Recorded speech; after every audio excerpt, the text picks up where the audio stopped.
I'd like to call to order the November 24th, 2025 regular board meeting for the town of Aberdeen. We welcome everyone that's here tonight. When you came in the door, there was a table that has the agendas on it, if you would like to pick one up to follow along. And if you would like to speak on anything, if you would fill out a request to speak form and give it to the clerk, and she'll give it to me, and we'll make sure that you have your opportunity to speak. And again, we welcome those that are here in person, and we're being telecast, so I hope people at home are enjoying this tonight. So again, thank you for being here. If you're looking at your agenda, the first order is called to order, which I just did, and then after that is A, Pledge of Allegiance. If you would rise. Pledge allegiance to the flag of the United States of America and to the republic for which it stands, one nation, under God, indivisible, with liberty and justice for all.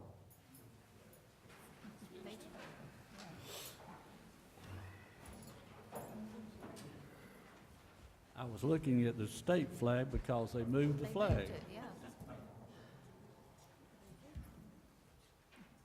All right. I'll close out 1A and go to setting of the agenda, which is number 2 on the agenda.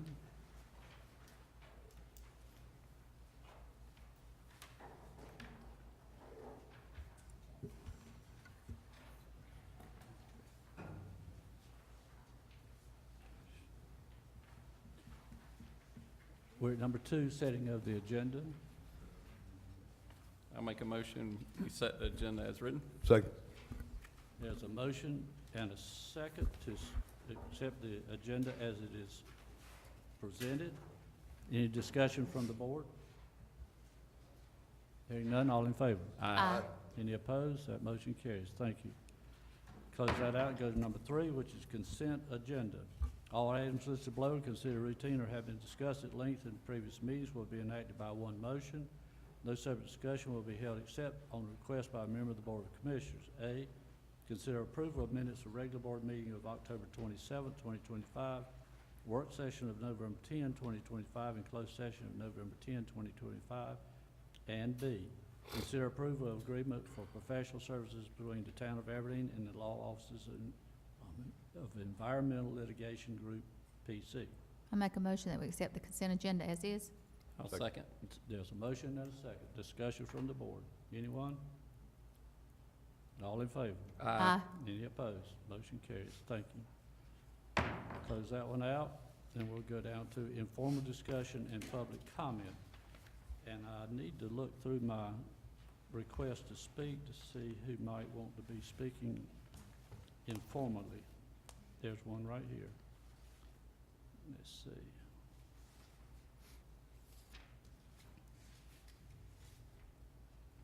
All right. This is Mr. Daniel, I don't want to mess up your name. I'm sorry, I'm not sure how to pronounce it. Daniel Benke. Benke, okay, thank you. 15 North Poplar Street. Thank you. As you may have seen, the town of Southern Pines is looking at adopting a golf cart ordinance. I know that in the past, the town has looked at that under the previous planning director. And at this time, it wasn't feasible at that time, but maybe we just keep an eye on what they're doing up there. And if it's something that can be applied to our town, I think would be a great addition. Have some additional micro mobility options.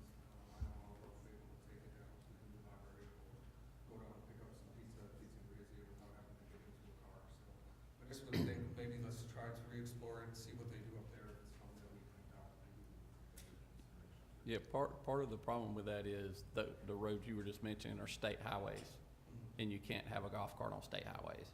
So, Yeah, they're looking at all roads that are 35 and under. So I know, I mean, Aberdeen is bisected by a lot of highways. We kind of have that unique geography here. But I know Legacy Lakes has that, but maybe that's something that could be adopted to different areas of town. Maybe have boundaries where you can't leave that part of it. Could be an option for additional, a little bit of fees the town could pay for registration for that. But I understand that, and I know that wasn't an issue last time. Yeah. Maybe we can just keep an eye on it and see if it's something. a lot of misconception about Poplar Street. The town does not own Poplar Street, You can go down Sycamore. but you gotta cross them is the only problem. Well, when I worked at the Village of Pinehurst, there was certain places you could cross. Yeah, well, we'd have to work something out like that. Obviously, it'd be tough trying to cross US 1 in a golf cart. So, yeah, we thought about that, and maybe a good idea. Let us meet in first of the year when we have a work session, we can bring it up. Yeah, I read that article just recently in the Yeah. Pilot about Southern Pines entertaining it. There's some pros and cons against it. But in my thinking as well, speaking of someone who has a golf cart in the town of Aberdeen, they are going to make it so that it would be maybe in a neighborhood. So just like Pinehurst, downtown Pinehurst, they stay right in the vicinity of the village. Legacy Lakes, you stay right on the property of Legacy Lakes. You can't take it out on Highway 1. So that was always the issue when we entertained it before, when Commissioner Danley was on here, because he had brought it up. So Yes, yeah. not saying we couldn't bring it up, but maybe we're getting more development. It might be more something you could confine to a certain area. Yeah, if you did neighborhoods, Yeah. and not leave out of a neighborhood or something like that, it might help. The problem is it's got so many state roads that run through here. It's just something I wanted to bring Yeah. back up. Okay. Yeah, it's a Yeah, great I'll idea, Definitely yeah. Entertain it, Yeah, absolutely. Right, Well, thanks. thank you for bringing it to us. We appreciate that. Who let the cat in? Let's see, was there anyone else? I don't think I have anybody else that signed up for the public speaking. Let me check back through here.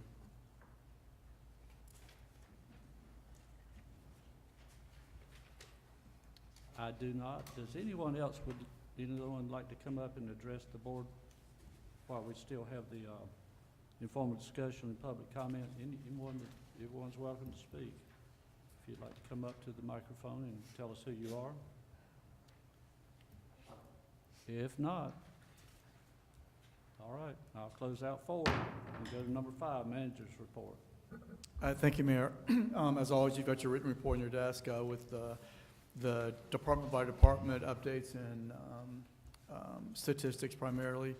A few more things I'd just like to add. One is, as you know, since the flood from this July and the storm, we are working on the FEMA claim, and we still have a ways to go. It seems like at this early stage, I don't know if it's a surprise or not, because, the essence of FEMA is to replace, kind of on the public assistance side for towns and counties is to take care of your infrastructure. Water and sewer is our primary need. And so the water and sewer claims, which are somewhere in the $1.45 million range, significant replacements. Those actually, if there's such a thing, look good at this point. Good feedback on the review. So we feel pretty good about that, but nothing's done until we get the formal okay. But I think we're actually maybe getting close to that on the water and sewer side. The other claims, which are more road, and then of course the damage to the wooden bridge in the park, those are a little bit more up in the air. So I wish I could give you a good positive. It all looks good, but at this point the water and sewer looks good. The rest of it is still unknown. But I know our staff, Chief Richardson is working hard on it, trying to get the best review we can on those. So again, we do feel good about, I think our total claim is well over $2 million for all aspects of it. The water and sewer being the largest at about 1.5. That does look good, so we feel pretty good about that, and that would be a substantial replacement of the water and the sewer line that were impacted by the storm. So also another ongoing issue, well, a couple of them, I'll just combine them here. One is the stormwater report. So Director Wood is still working on that. Had to get a little bit more information from our engineer who's helping us with that, which is LKC. So they're waiting on a little bit more information on that. I'd hope to have something by mid-November or this meeting, so probably going to take another couple of weeks. So I'll try to have something for the board at the December meeting. And again, remember, this is going to be a preliminary report, really more identifying areas of concern. Some of them will not be a big surprise. In fact, many of them will not be a big surprise to the board. And then try to have at least a rough estimate of what it would take, and then maybe a path forward for, you know, the large claims, if any, path forward, the medium claims, and the smaller claims, and see what we can handle and kind of do on our own, you know, within this budget and going forward for a bigger resolution, depending on how much appetite the board has and what our budget can afford for trying to correct at least some of these stormwater problems. You know, there's some that are huge.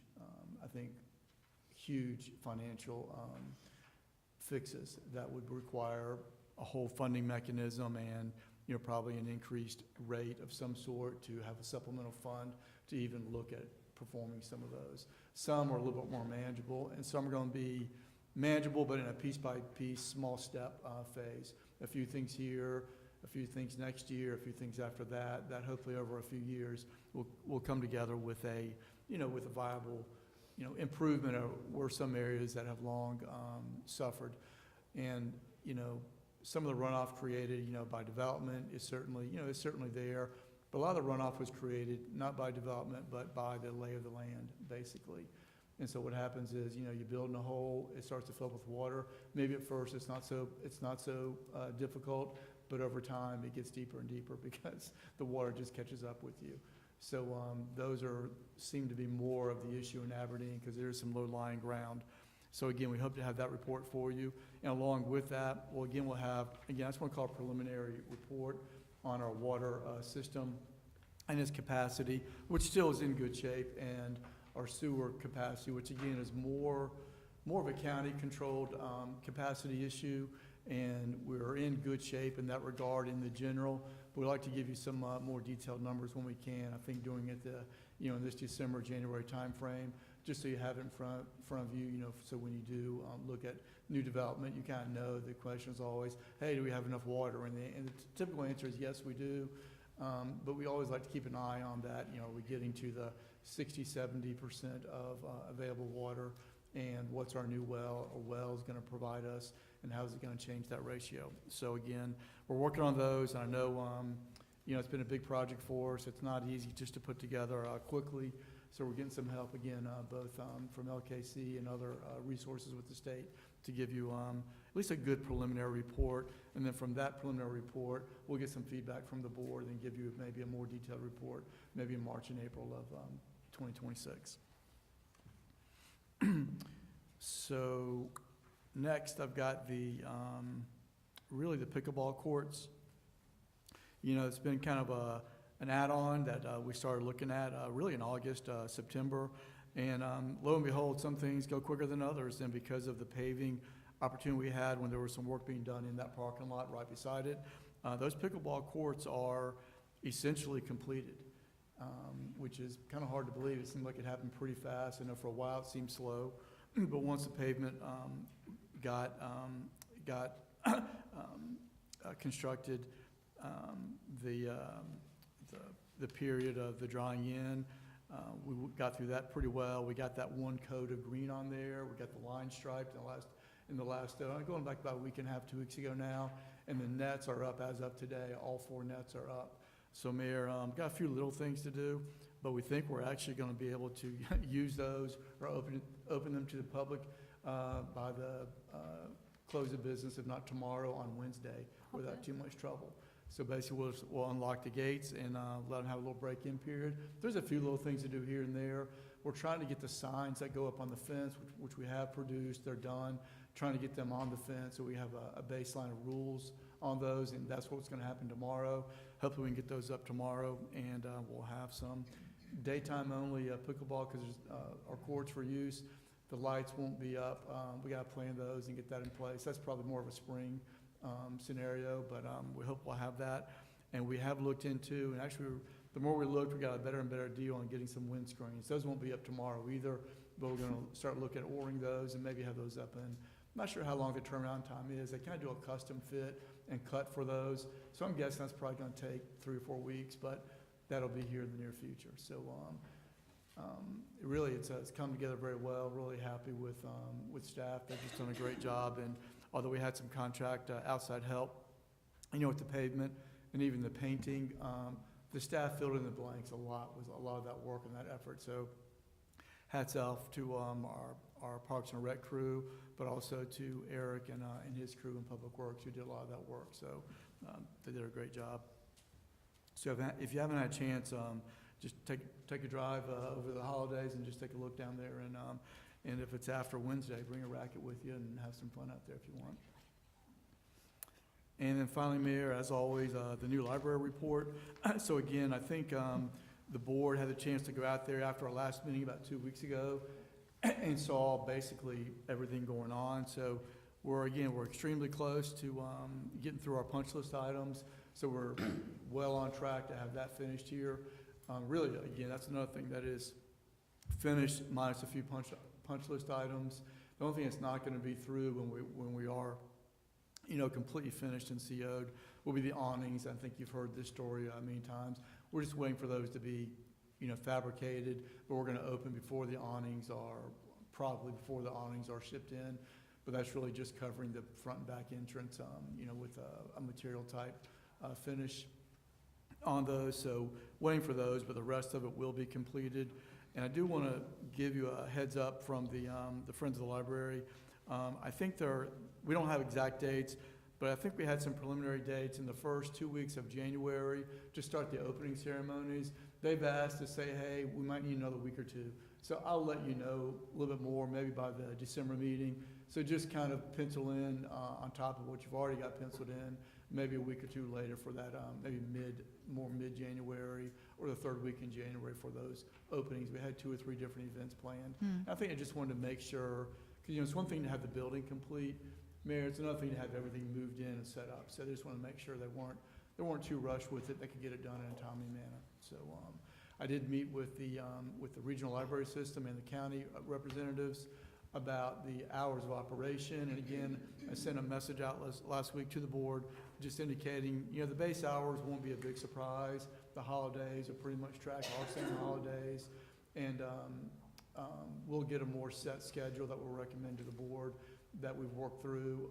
We're waiting for another meeting with the actual full-time and part-time staff who's going to work in the library just to make sure everything's going to jive with that proposed schedule.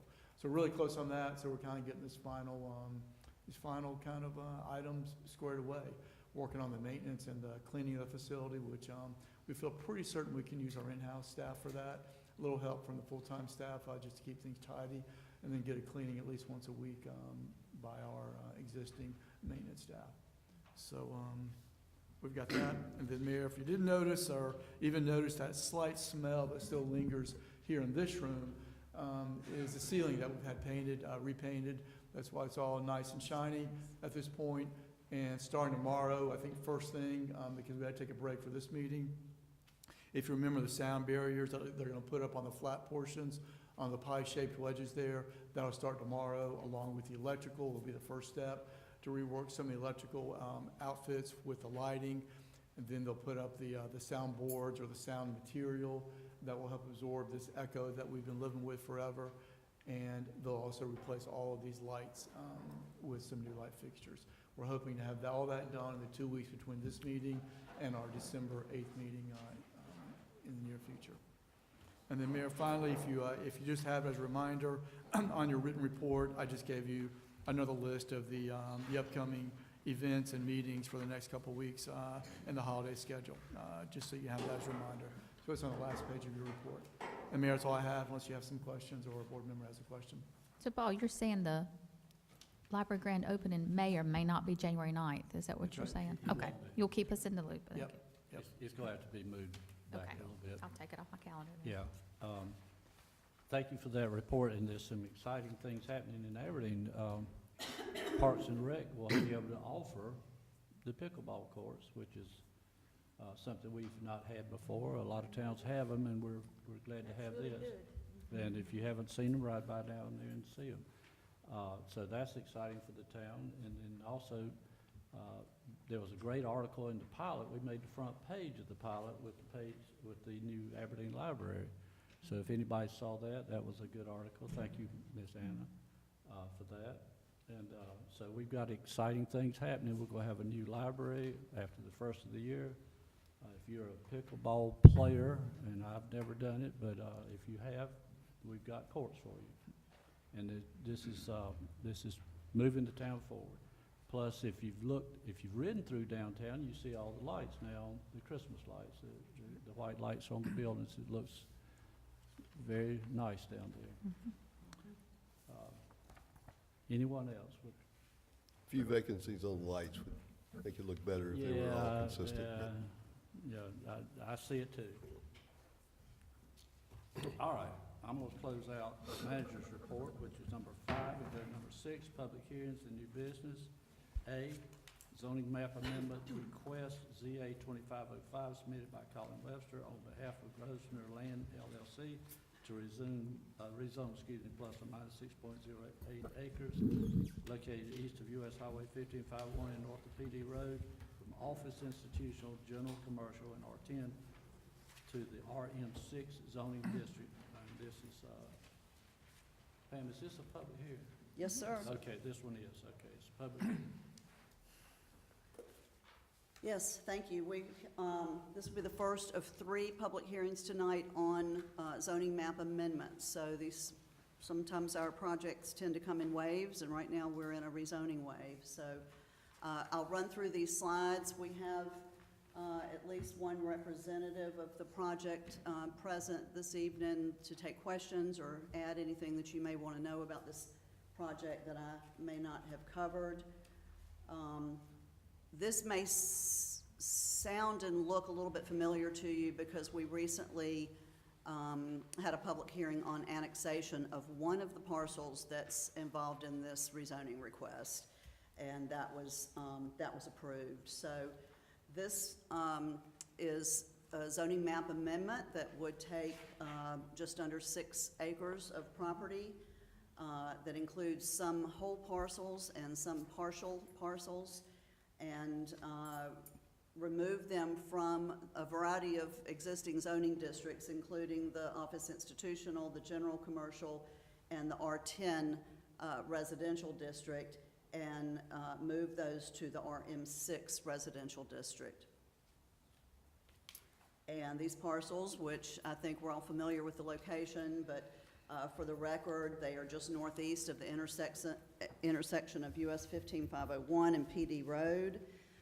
They're currently undeveloped, but they're immediately adjacent to a much larger piece of property that's under development currently for single-family detached residential subdivision. Some of these parcels are directly adjacent to the 15501 right-of-way. The existing zoning would permit a wide range of non-residential uses, and the general commercial district actually does allow multifamily residential. These are all now located within our municipal boundary as a result of that annexation that was approved in October. And this map is a probably not exact, but relatively approximate area of the properties that are subject to this rezoning request. You can see that it transects some of the parcels and sort of moves from that southwestern intersection near, or corner near the intersection of PD Road and 15501 farther north.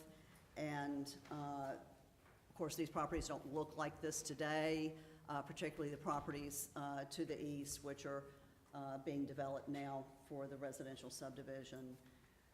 What we do have in a more exact form is the survey that the applicant provided to us, and this is really just for the record to show that these are the exact boundaries of the parcels that, or the properties that are subject to this rezoning request. We usually show you a comparison of uses and zonings for properties that are in the vicinity, immediately adjacent to the subject properties. As you'll see to the north, properties are vacant. There is a cemetery there. These are, just to be clear, outside of the boundary of what's being requested this evening. And the zoning there is both office institutional and R10. To the east, we have R10 zoning, And this is the subdivision that's currently under development. To the south, there's one detached single-family home and a small retail center with I think 3 units in it, and that is zoned general commercial. And then to the west, which is in Aberdeen's ETJ and is across 15501 from these properties, the zoning is R20. They're mostly vacant, but there are some large lot residential uses on those properties to the west. This is what the zoning map looks in this area. Outlined in red, they're sort of center left of the screen or the property subject to this request. And what you'll see is that sort of pale yellow is R10 zoning, the green is R20, the dark blue is general commercial, and the pale blue is the office institutional district. So you can see that there's really a wide range of zoning districts in this part of town. There's even light industrial, which is represented in that sort of gold color that you see to the left of your screen, and really up in the top right corner. But there's no RM6 in that, That's correct. okay? We do talk about the UDO's descriptions for the zoning districts and for the existing O&I, and just bear with me because we do have 3 existing districts present there now. This district was established to primarily accommodate a wide range of moderate and high-intensity office, institutional, and residential uses. In addition, the district accommodates healthcare, personal services, and retail uses, and has supporting services provided that they are located in multi-tenant buildings and are limited in floor area. The general commercial district, which was that dark blue that you saw on the previous slide, is described as accommodating a wide range of general retail, business, and service uses that serve groups of neighborhoods. General commercial districts are generally located at major street intersections and along major thoroughfares, which this, of course, is. Residential uses are encouraged as standalone uses and on upper floor of retail and office buildings, something you might see in a downtown, for example, as part of mixed-use development, but multifamily development is permitted in the general commercial district. And then the existing R10 district, which some of these properties do contain that zoning, and of course the parcels being developed immediately to the east are zoned R10. This is described as accommodating principally single-family detached dwellings developed at a density of 10,000 square feet per lot, and development served by public water and sewer. Complementary uses such as open space, schools, utilities, religious institutions, and recreational facilities are also allowed. District regulations discourage any use that interferes with the development of single-family detached dwellings or that may be detrimental to the residential nature of the district. One distinction here that I think is important, even for the properties that are currently zoned R10, attached single-family development is allowed in the R10, but the UDO restricts the number of units per structure to 2. And that, according to the applicant, was one of the reasons for requesting this rezoning. The RM6 district, which is what's being requested this evening, is described as being established to accommodate a mix of residential development at densities of 5 units per acre that are served by public water and sewer.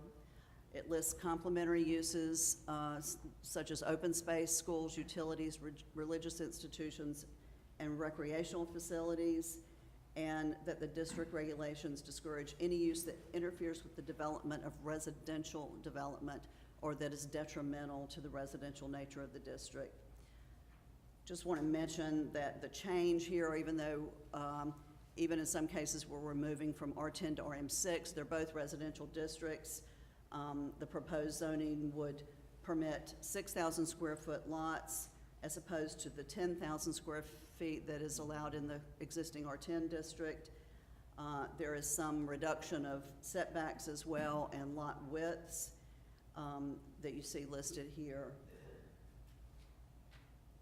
I think equally important is the comparison of the allowable uses. This chart is a little bit bigger than what you normally see because we do have 3 existing zoning districts. But where you see the most disparity really is in the non-residential uses, which would be fewer of those allowed through this rezoning. And you do see some commonality in the types of residential districts that are allowed between the R10 and the RM6, less commonality between those non-residential districts and what's being requested. Can I ask a question? Yes, Thinking ma'am. about that slide, you made a comment, you said that multifamily does permit, Commissioner, we can't hear you. I'm sorry, you said that, that general commercial does allow multifamily already. It does. So can you explain, what that is difference as far as what this request is? Well, some of the properties don't allow multifamily. The R10 and the O&I don't allow multifamily, and I believe Oh, okay. I believe the intent that the applicant, the reason they've come to us this evening is to try to get a consistent zoning district on these properties to allow for a, you know, a single development program to occur. But also, it says religious institutions, which is allowed in RM6, Yeah, I apologize. and recreational facilities, like sports centers and fitness centers are not allowed in RM6. So how are you gonna have a recreational facility in RM6 when it's not allowed?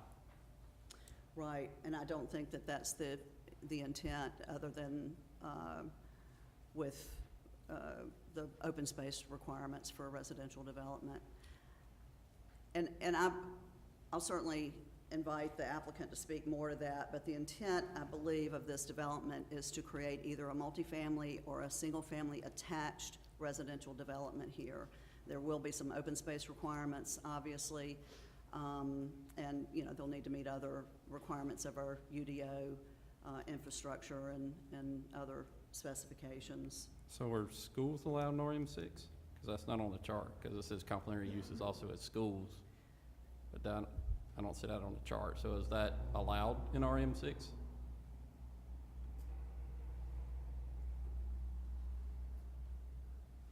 I think that, and I'd have to pull out the UDO to take a look at that, but I believe it would either be allowed, sometimes it's primary and secondary schools are allowed in a residential district, but not upper-level schools. Okay. And sometimes it's allowed as an accessory use if it's, let's say, a private school that would serve the community.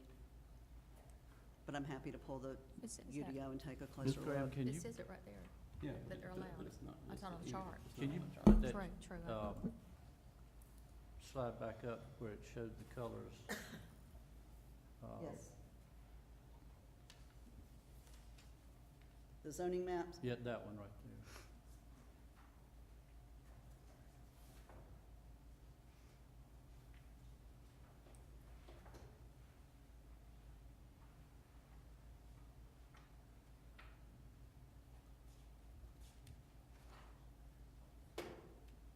Was there a question on that particular slide, Mayor? Well, my question was, I think it was already asked, they're trying to make this, or wanting, they're requesting to make this RM6.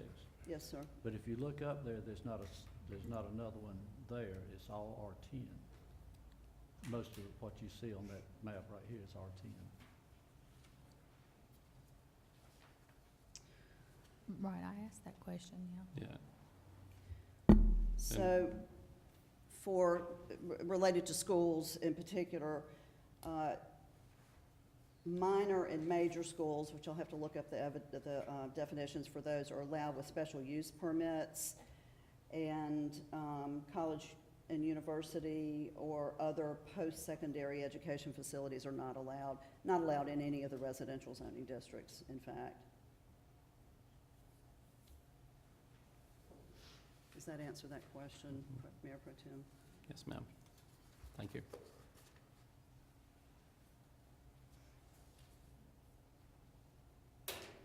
Yeah, I just want to make sure that they're allowed to do what they're proposing, you know, as complementary uses. Yes, in this case, it would, they would be allowed to develop as residential, whatever the type of residential that's allowed in the RM6, and other required uses such as the open space.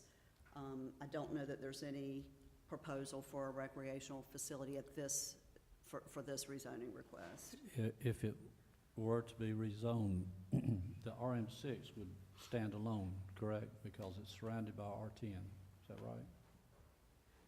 Well, the properties that are subject to the rezoning would become RM6. That's what I'm saying, if this proposal were to go forward. Again, if you'll go back to your map up there, there you go. What's in red is what's proposed to go to RM6, but from where I'm sitting, it's surrounded by R10, is that correct? There's a good bit of R10 there, yes. There's some R20, there's general commercial, O and I. What I'm seeing from here, it's all R10. Yeah, it's 120. Well, 120 is across PD Road, though. That's across the road. That's true. That would be bigger lots. Yeah, that's, yes. Yeah.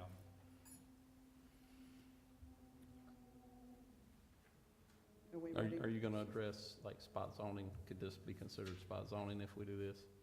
Have you addressed, I are you planning? have addressed it in the staff report in some detail, less in this presentation. But I can bring that up, the sort of assessment that we did with it being vulnerable to any sort of spot zoning challenge. What would be the, excuse me, what would be the difference that they could use the RM6 different from R10? Multifamily Multifamily. dwellings. That's multifamily. Multifamily or single-family attached with Yeah. more than 2 units per building. Okay. And you get rid of cultural facilities as well. Cultural facilities.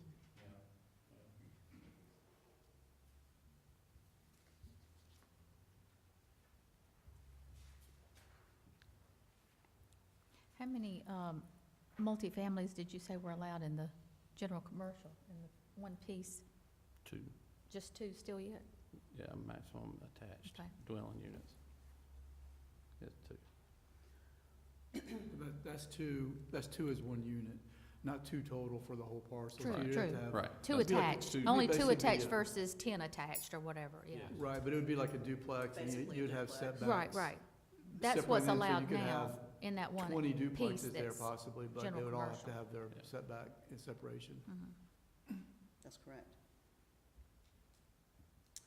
All right, we've become accustomed to doing a green growth toolbox assessment for the board and for the planning board who was interested in seeing this. It is called for by our land use plan that we take a look at this and use these data layers to determine any vulnerable or sensitive conditions on the site. And as you can see, really very little came up here.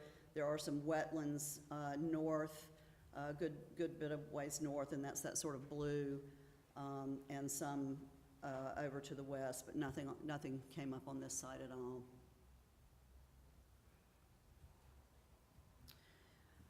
Our UDO calls out these 2 review standards for zoning map amendments, the first being consistency with adopted plans, and the second being the question of whether the request is reasonable and in the public interest. So I'll be happy to go through those. I don't want to read my slides, but I'll certainly hit on the points that they're trying to make, and can slow down or take questions or look at any of these in more depth as needed. So we do tend to look to our comprehensive land development plan as the adopted plan that guides the board in their decisions such as zoning map amendments. That plan includes a future land use map, and this is where we get the information about what the intent was when the comprehensive plan was adopted. It's not a zoning map, but it shows what the intent for the property was for future development. The future land use map for this property indicates anticipated uses that are very much aligned with what the property is zoned today, and that is commercial and office institutional, with the exception of the northernmost parcels, which are shown as medium-density residential, which would be in alignment with R10 and RM6.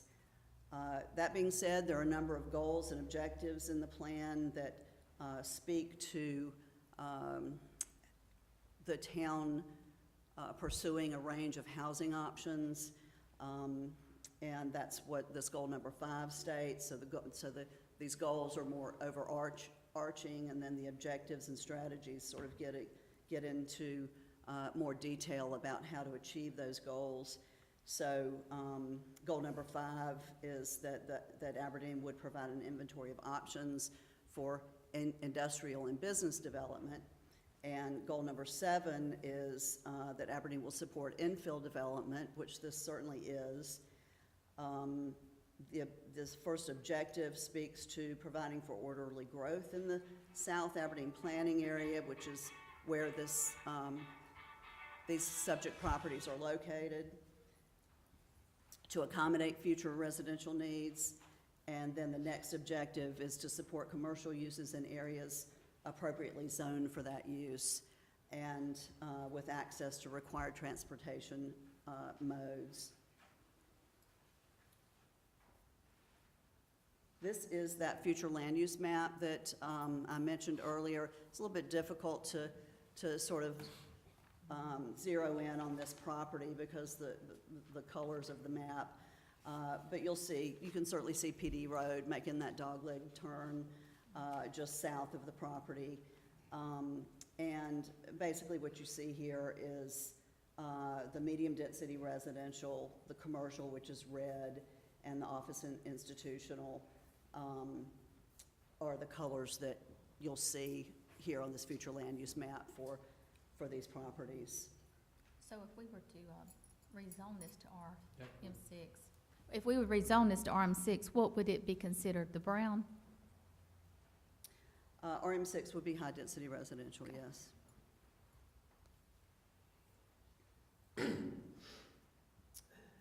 So based on that, because we have some of the goals and objectives that seem to support the proposal, but the future land use map does not, staff advised the planning board, and also advising this board this evening, that we consider the proposal to be partially consistent with the comprehensive land development plan, including that future land use map, because that is as a component of the plan, but it is certainly not consistent with that.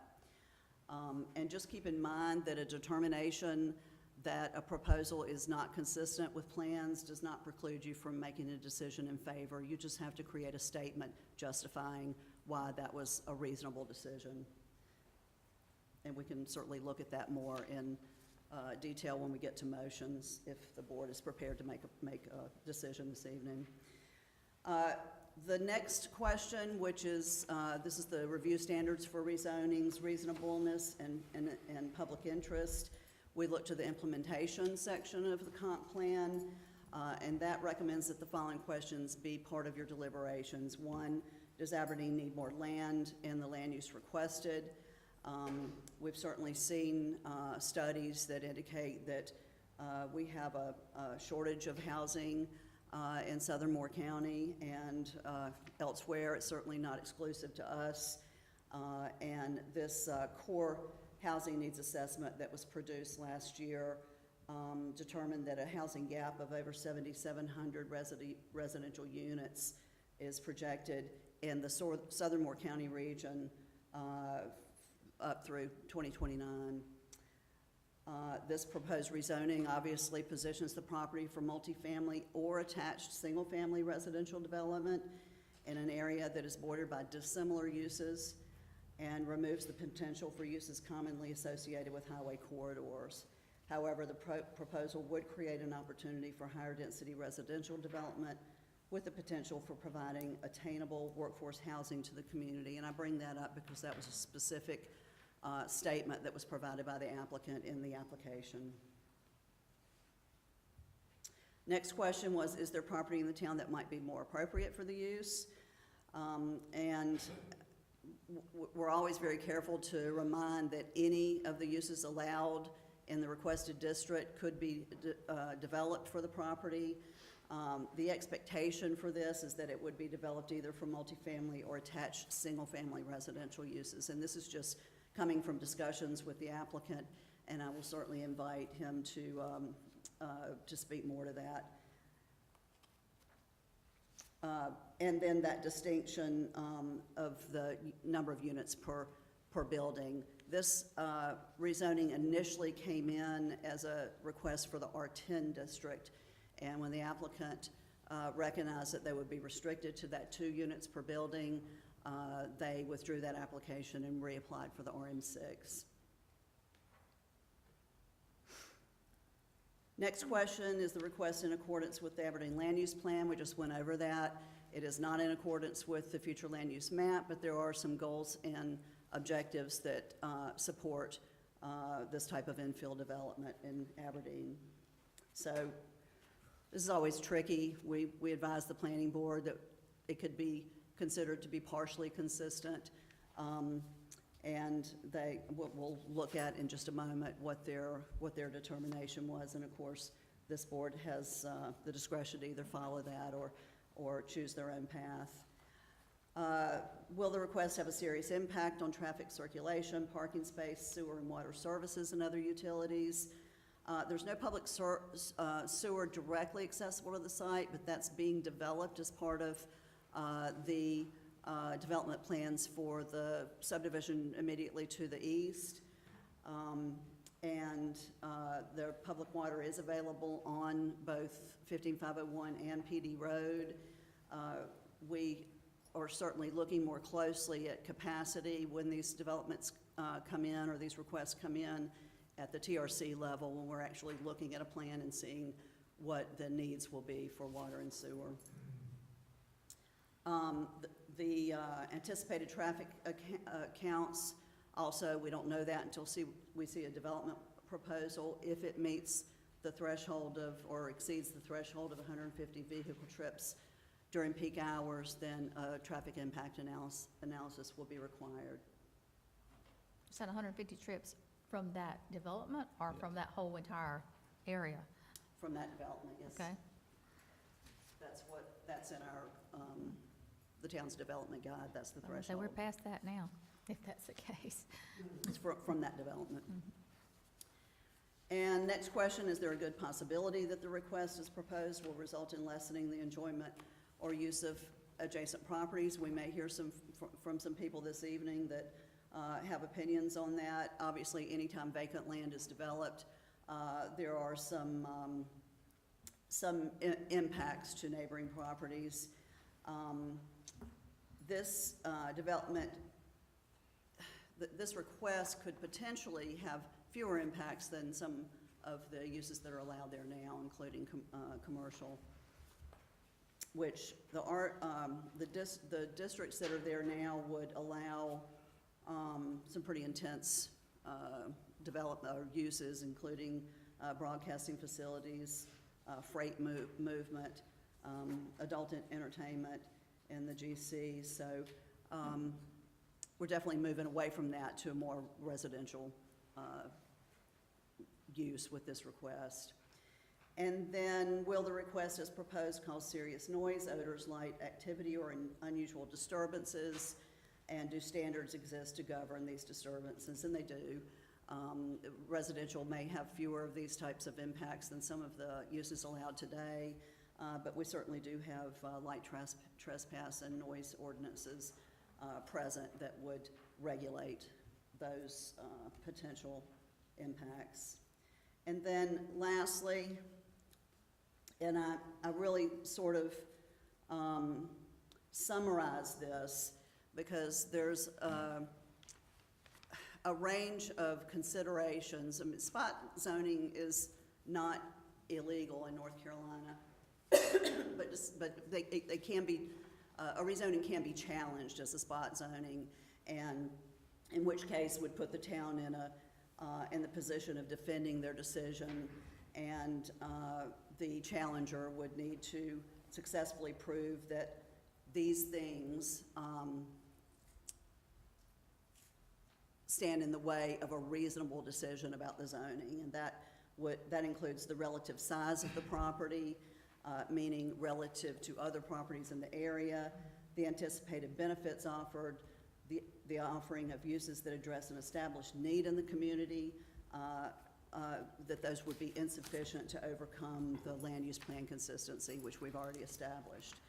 And certainly can look more closely at what was in the staff report regarding spot zoning, and just keep in mind that these are the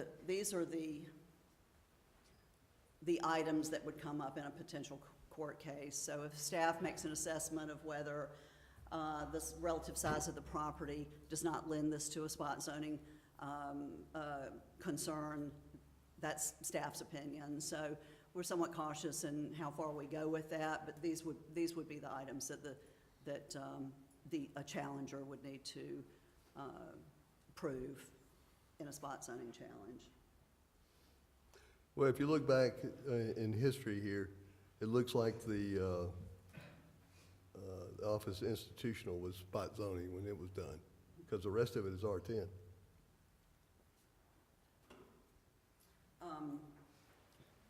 We certainly have some instances of zoning that, of properties that stand out in relation to the other properties around it. And that could be one of those. I will say that the zoning, and this is not unusual or not specific to Aberdeen, but typically when a zoning map is created, sometimes the zones that are created follow what the existing use on the property is, and that's what we saw here. In this case, for these particular properties, they were undeveloped, but there were, the cemetery, for instance, is zoned office and institutional. There's general commercial down in the corner where that little retail center is. So the zoning matched what was happening on the property at that time. Want to speak to the citizen information meetings when, and this was a little bit of an interesting situation, because when this first came to us as an R10 request, it was determined that we were not going to, or the request was not for a more intense zoning district. So in that case, the UDO does not require a citizen information meeting be held. When it moved from R10 to RM6, now we know at the very least that the R10 moving to RM6 is a more intense district. So we notified the applicant that they needed to hold the meeting. The timing was such that the planning board had already made a recommendation. So we did revisit that with the planning board last week to see if they wanted to make any changes to the recommendation. The recommendation was for approval, and they did not make any changes to it. But just want to point out that there was a meeting held on October 8th. It was scheduled for 5 o'clock in the morning. We had some concerns about that being a reasonable time, although it met the ordinance. We will need to revisit our ordinance requirements for these meetings so that we can direct applicants to more reasonable expectations. And in that case, no one attended the meeting. The applicant, although I couldn't require them to, they made the decision to hold a second meeting on November 7th at 8 o'clock a.m. And there were 2 adjoining property owners present. And I believe at least one of them is here this evening to address the board if they choose to. So again, just to give, in an act of fairness, to make sure that the planning board had a chance to hear from those potentially affected property owners, we did revisit the application with them last week, just in the sense of, do you have any changes to your recommendation based on what came out of these meetings? And they determined that they did not need to make any changes to their recommendation. So let me clarify what you're Okay. saying. That's a lot of information. So It because we is. usually get an up or down vote with the planning board. So the planning board heard it as an R10 request? No, Never, as an R10 request? correct, no, Okay. it was withdrawn, the R10 was withdrawn. Okay, Before it made it to the planning board. What didn't happen before it went to the planning board was the citizen information meeting. Okay. And that's why we circled back around with them. And by that time, there had been 2 citizen information meetings that they were able to read the summary of and hear from one of the attendees at that second meeting. so the planning board revisited the item, specifically determined if any changes to the recommendation were warranted based on the summaries of the meetings. Correct. Okay, so at that point, did the planning board approve the RM6?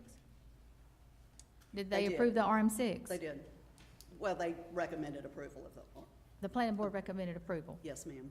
and 2 people were there, or is that 2 people attended the meeting, not 2 people on the planning board? You had to have a quorum, 2 people right? attended the citizen information meeting. I know it is confusing. A lot of That's okay. Well, I yeah. want to make sure what the planning board actually said, because Mhm. we do like to know their recommendation. On the rezoning applications, the applicant is asked to provide a statement of reasoning. I really don't want to read this, but I can, if the board desires. Everything you see in quotation marks here is what was included on the application. It does speak heavily to a consistent residential character. It speaks to addressing the missing middle housing, which we're hearing a lot about in the news, and to help meet local housing needs was the intent of this rezoning request. And with that being said, I'm happy to stop here and take any questions from the board that you may still have. Mr. Matthew Blake is here this evening, and I don't know if anyone else is with him, but he's representing the applicant this evening, and he can also address the board and take questions as you desire. And we also have a number of people that would like to speak. This is a On this item, Yes, it's a Okay. public hearing. very So good. if he would like to come up first, and then we can let the people that Matthew? have asked to speak. My name is Matthew Blake. I'm a project manager with Grosvenor Land. Can I, you guys got any questions? How many days of the week are you up at 5 a.m.? Well, I work 7 days a week. I'd work 8 if I couldn't, but I understand that that was a bit of a ridiculous. Does that sound It does, ridiculous to it you? does. I didn't do it, but I was there. But I'm and- blaming you. Yeah, no, I got it. As soon as, I did it, I redid it right away. I was in charge of the next one, so I understand that. That doesn't look right, like a good faith. That, to me, was not good No, faith. it doesn't seem that way to me either. No, it was not. Is the proposal townhouses or duplexes?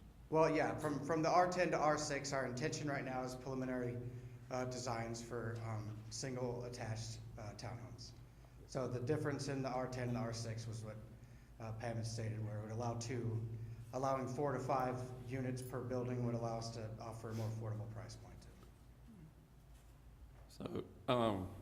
So based off my calculations, we're losing like 2.5 acres of commercial road frontage, primary commercial road frontage. Yes.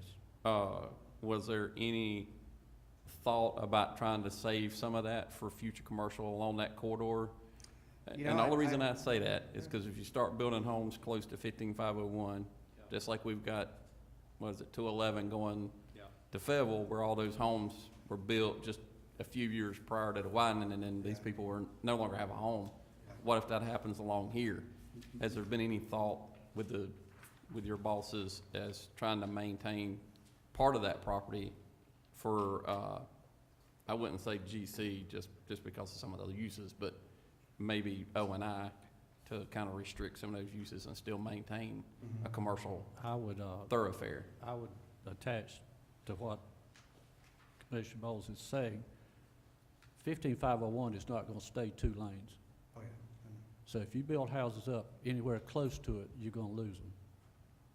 My guess, I'm Yeah. speculating. Yeah. You see it all over Moore County right now. Go down to 11. There's not a house left between here and Rayford. So if you're changing this to put a lot of property on that property, a lot of buildings, a lot of homes on that property, I'm not sure how long 15501 is going to stay 2 lanes. No, we understand that, and, you know, that's all being taken into consideration with the design of it, that we're really in the very beginning stages of. We've had a pre-meeting with the town, and, you know, we got notes, and we're going from there. So we're a little ways away from that, but it's basically gonna be a connecting, townhomes to the existing property that we're building.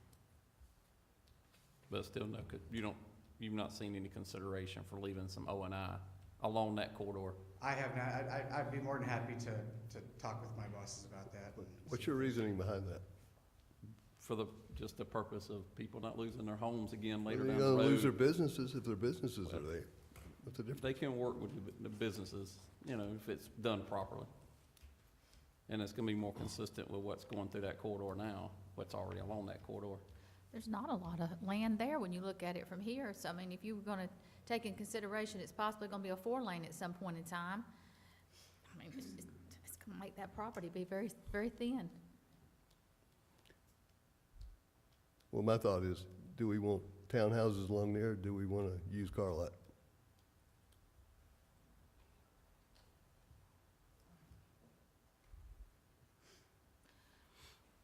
Well, when you've had the fatalities on that highway, and especially around PD Road, it's just gonna increase traffic issues with the density.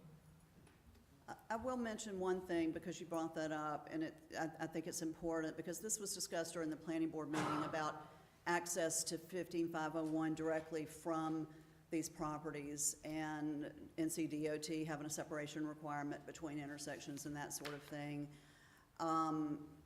What has been described to me, and although, obviously this is not set in stone because we haven't seen the development plans yet, but that there would not be direct access to the highway. Am I saying this correctly? Yeah, you're right. That the intent would be for it to connect to the single-family subdivision that's being built now immediately to the east.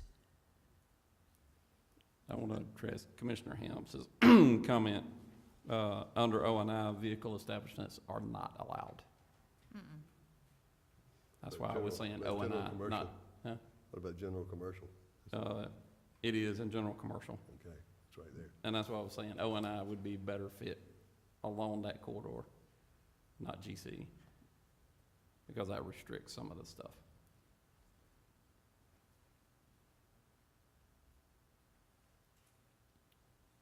Well, it would be nice to see some affordable housing, but Absolutely. it does, kind of iffy with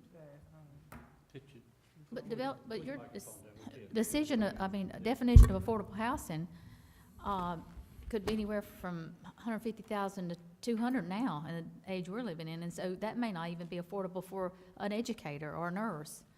I mean, of course, we do need to have some middle housing, but Yeah, affordable housing, that term it's very loose. Right. It is. What's affordable to you may not be affordable to me, so, yeah, I understand what you're Yeah, saying. the smaller houses are not. If you check what's out there today, a lot of them are all pegged just about to the same price. If you I'm look just afraid if around. we continue to use all of our land up for housing, then when we do start needing it for commercial, we won't have a lot left. Anyone else from the board on this? You're Matt, correct? Say it, Are ma'am. you, Yes, sir. you're Mr. Marchetti? Say it one more time. No, this is Matthew Blake. Matthew Okay, Black, I'm sorry. sorry. I've had you mistaken for I'll be here, I'm someone. sure people have some more questions. Okay, thank you. Thank you. Is it Marchetti? Did I say it right? Yes, sir. I hope I said it right. It's Marquetti. I'm sorry, It's Marchetti. okay. I'm used to it. It's got a C, it's got a C in it. It does. Okay. CH. Okay, CH. Sorry. It's all right. The paint looks great in here. I wanted to talk to you about two things. Number one was the community meeting that was planned for 5 a.m. and mailed to us at 4 days before it, and our mail goes to Greensboro and then comes to us. So I received it late, but I don't really think that 5 a.m. is appropriate. And It's not. I just wanted to, I'm leading up to what I want to say Yes, about sir. that. Then it was rescheduled for 8 a.m., which I'm not sure is a whole lot better than 5 a.m., but, because most people have to be at work. And, you know, this only goes out to people that are within 300 feet of a property that's being rezoned. Correct. So, if there's large landowners, like some of us are around that property, there's only a few people that are gonna be represented or notified of this, other than the little teeny tiny sign that we put in the bushes beside the highway that we're passing at 55 miles an hour. So my point in saying all of this is, I'm hoping that, and I've talked with Ms. Graham about it, maybe expanding the ordinance to give us some guidelines for the future so that homeowners and property owners around future rezonings will be, that there'll be some good guidelines for them, as I'm hoping for that Sure. out of this. And I'm hoping the board will work with the planning board and the staff and Ms. Graham to develop some guidelines that'll be good for everybody. Not only, you know, for the applicant also. Sure. I don't want to make it too tough on them, but obviously we need a few guidelines in place. Now on the rezoning, I'm sorry, I feel like we have enough housing here. This town has become, I grew up here, this town has become very crowded. Traffic is a lot. I do realize that we are in need of some housing somewhere. I'm not sure this is the right spot. This is an entrance to Aberdeen when you come from the south. And changing this zoning to an extreme multi-housing, high-density type thing, zoning could, and it may not be this developer, it may be a future developer that decides to build all the apartments they can there.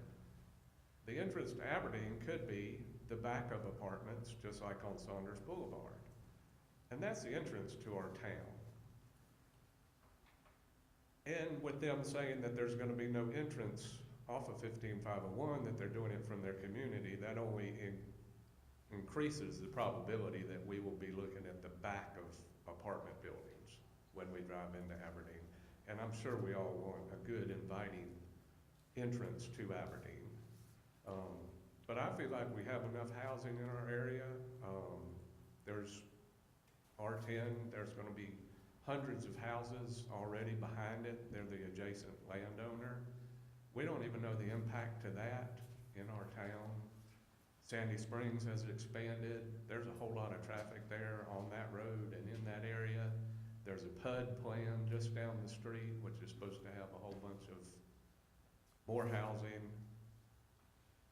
So I'm not for the zoning change. I think the land use plan is correct in the way it was the future land use plan, and I would rather see some commercial there than multi-housing and extra people. Thank you for hearing me. Thank you, Thank sir. you. Ms. McKeith and our, yes, ma'am, there you are. I'm Mary McKeithen, and we live across the street from the proposal. And due to the fact that we had some runoff from the Parks and Recreation, which has been basically resolved, and I think that the town is keeping an eye on keeping the sand and dirt from going into the path of our spring, we have been made aware that our spring is on the other side of the road. Correct. And so it might be under this development. We have wells. We live in an area where we get our water from wells. And we have allowed the state of North Carolina to put test wells on a little bit of our property because of the possibility of chemicals from the old chemical companies here. And so my concern is environmental, because if great care is not taken not to affect our spring, and I'm not totally sure where the source is, and I'm not sure that anyone else does, but I do know that it is across the road. And it also feeds our wells, it feeds our pond, and the water that goes, I think it's called Juniper Creek, all the way around our property. And so that's all wetlands, and then there's wetlands over on the lee side also. So there's a lot of environmental issues that I think need to be really addressed very carefully. And also, I would like to say, Mr. Marchetti is correct. In order to come out of our driveway, we often count as many as 30 cars on both sides. 30. And in order to widen that road, which would probably be something that would happen in the future, you would either have to take ours and Mr. Marchetti's land or the Masonic Temple and the graveyard. So to accommodate this traffic is going to be a real problem. So that's mine, basically traffic and environmental, and I do hope that if it does come to pass, that you will assure me that this company will take care not to ruin my source of water. Thank you. Yes, ma'am. Thank you. I had a sneaking suspicion that spring was on the other side of the road. That's what we had thought about a number of times. Thank you for that. That was the only two I had for the public speaking on this. Is anyone else that's here that would like to speak on this? If you would come up and speak while you have a chance and fill out a form so I'll know who you are. Anyone else? Anyone else? Okay. All right, that was the public hearing, Ms. Graham. Yes, sir. So I'm going to close the public hearing.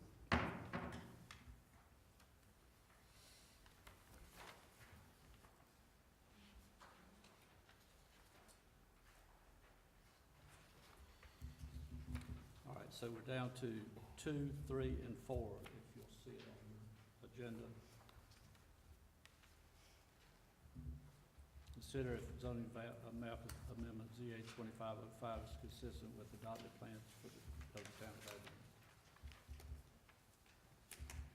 And if the board is prepared to make a decision this evening, staff has prepared some recommended motions. Did want to mention that the planning board recommended approval of the rezoning request by unanimous vote. And I can take any other questions related to your decision tonight.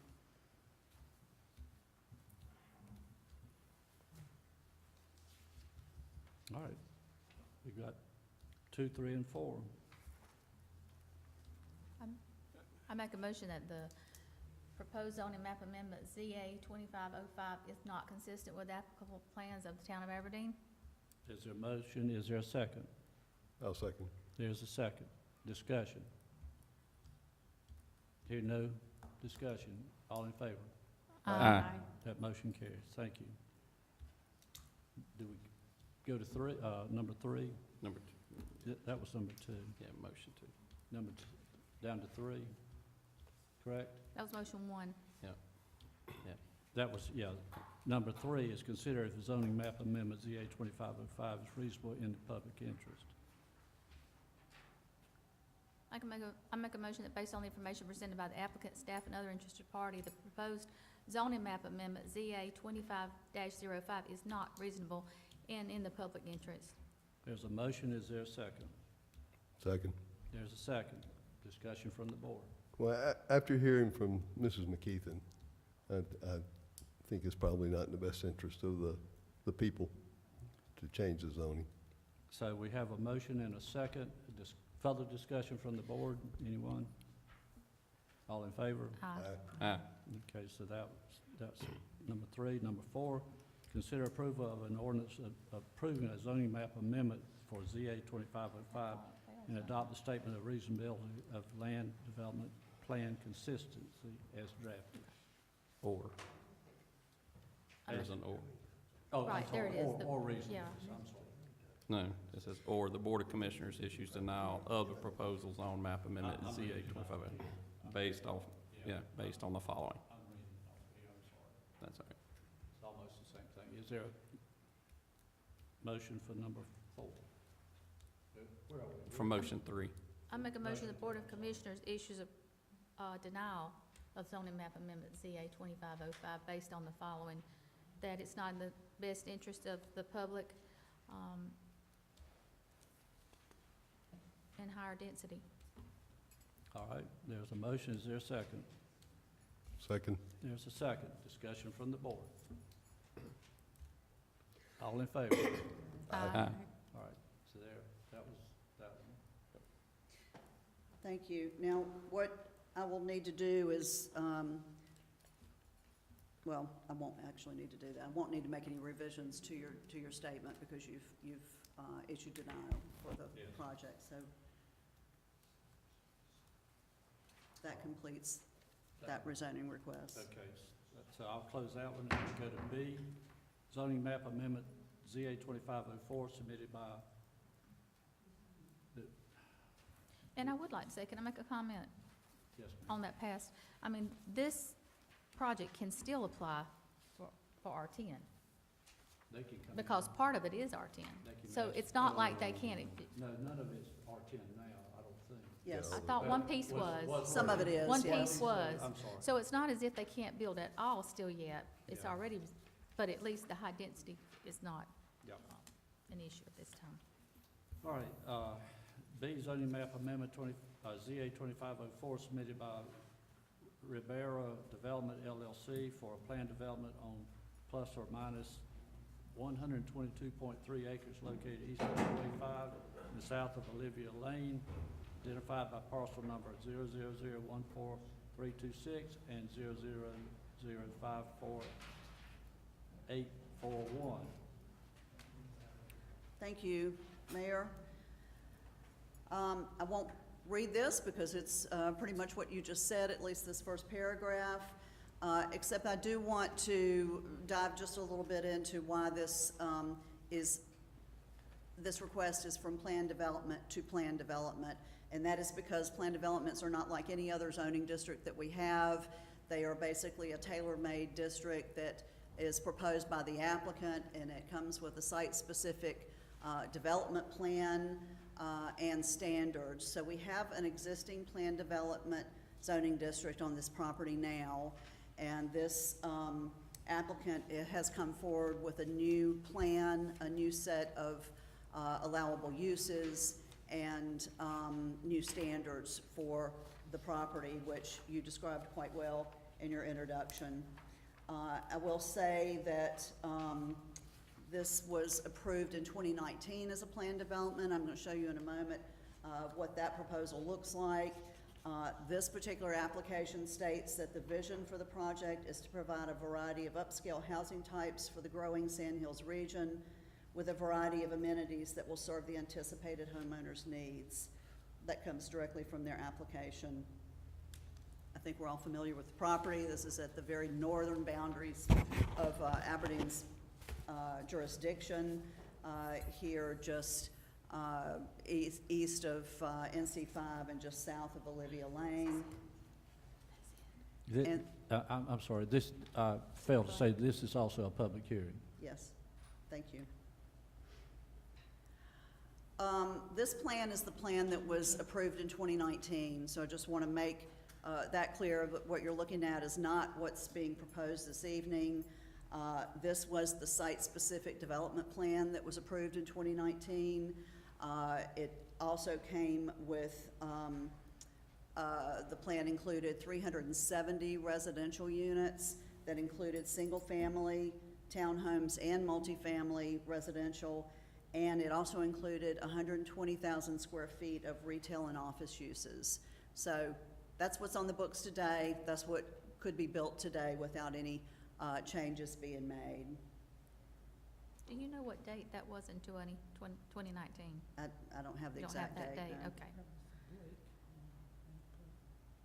okay. I briefly remember, I'm not sure if I was on the board at that time, I was just curious.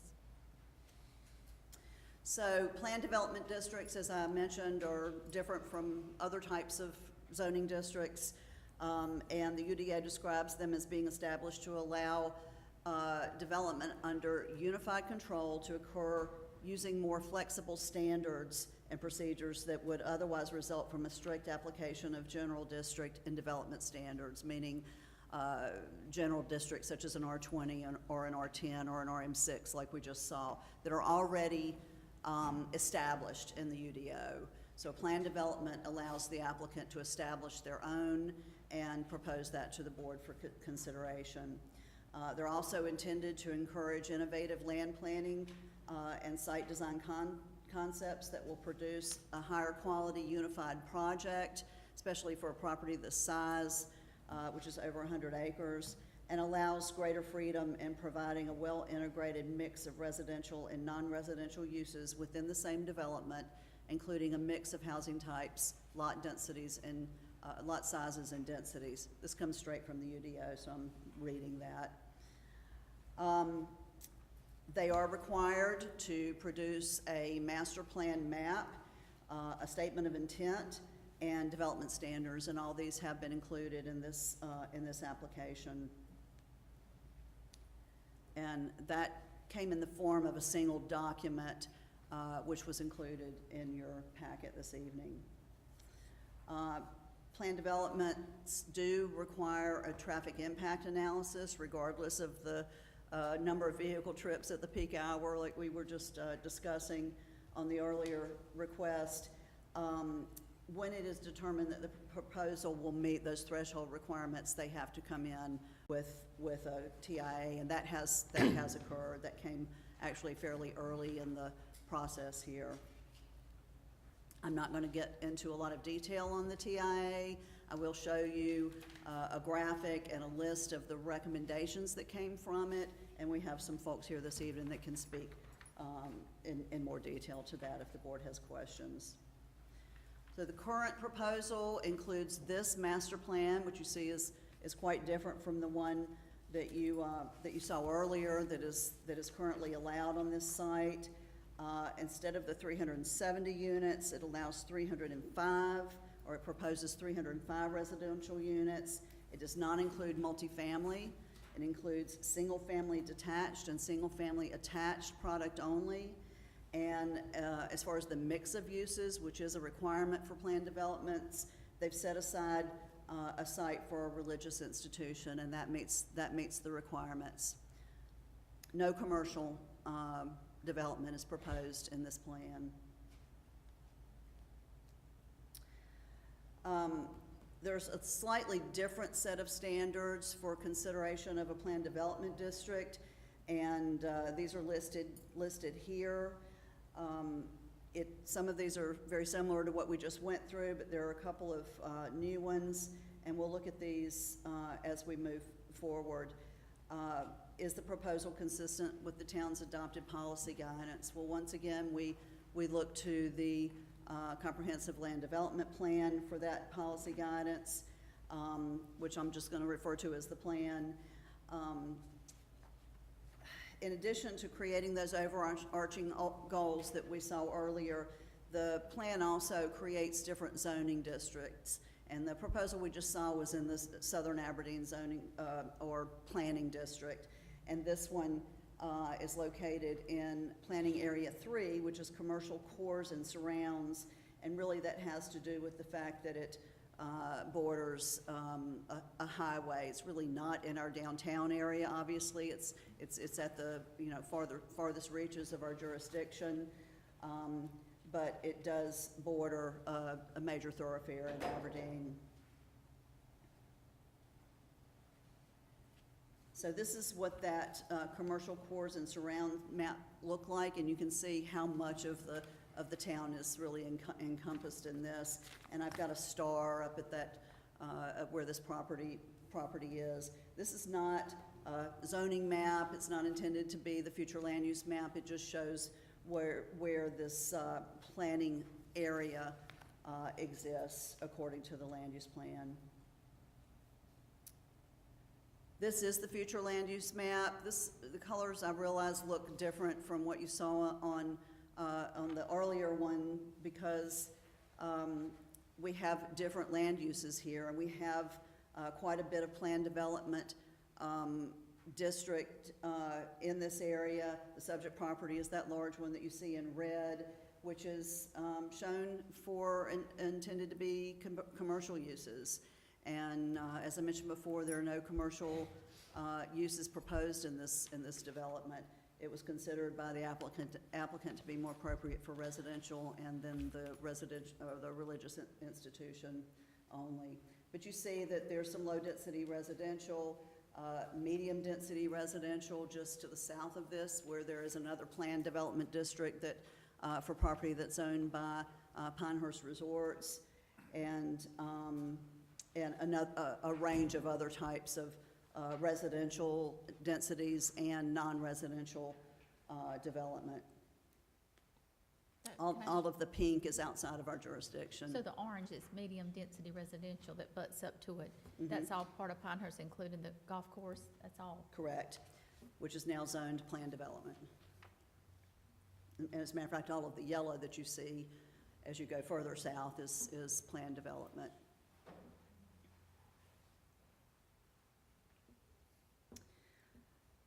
So the goals that we determined were relevant to this proposal, I'll go over briefly, and some of these you've already seen, having to do with infill development. Even though this is a very large piece of property, it's 2 parcels that are 123 acres, it would still be considered infill development because most of the other property around it is already developed, but this is not.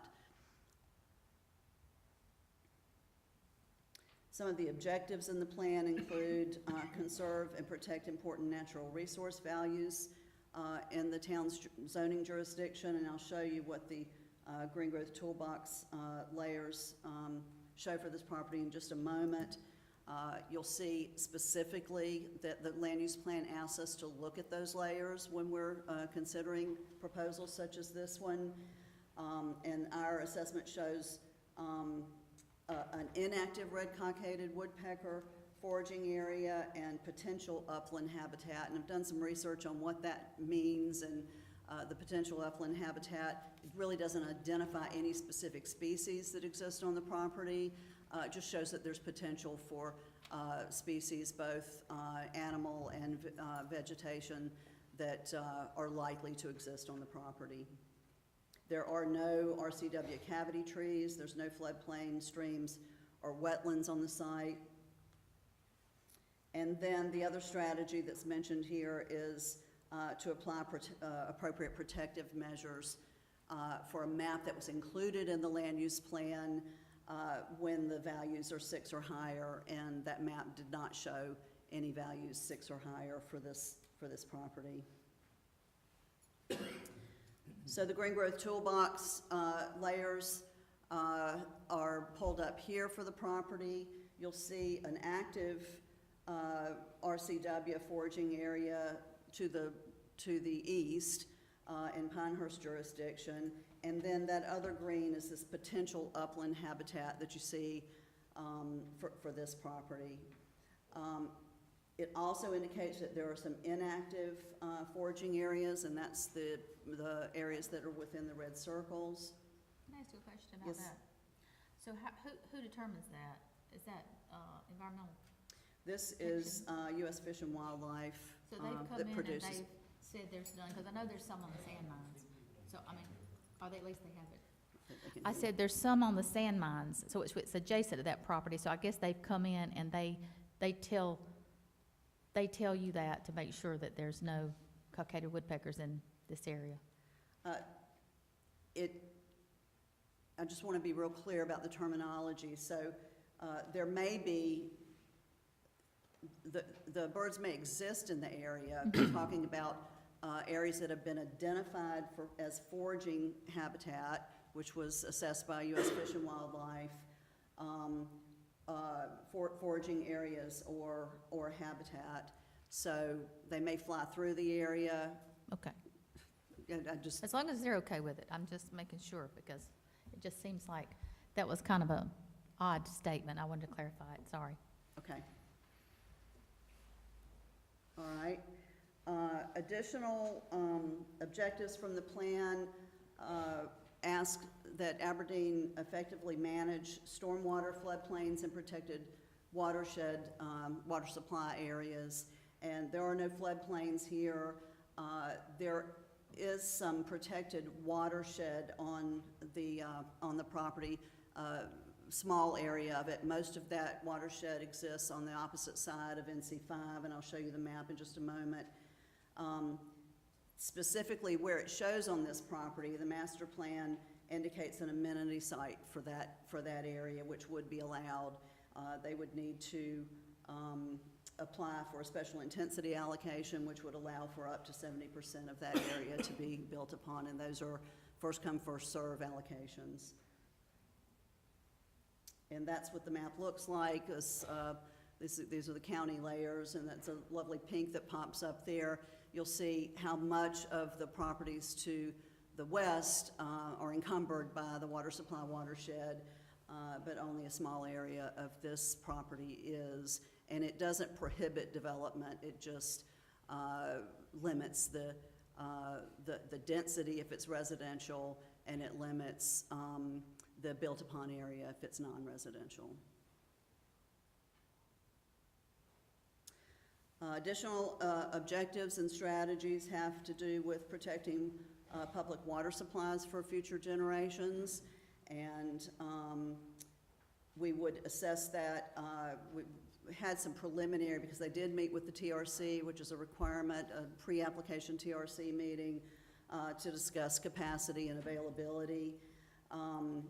There are some existing public service wells either on or adjacent to the site. The developer has set aside a 1 acre area of the property to establish a new well that would not only contribute to this development, to the water supply in general.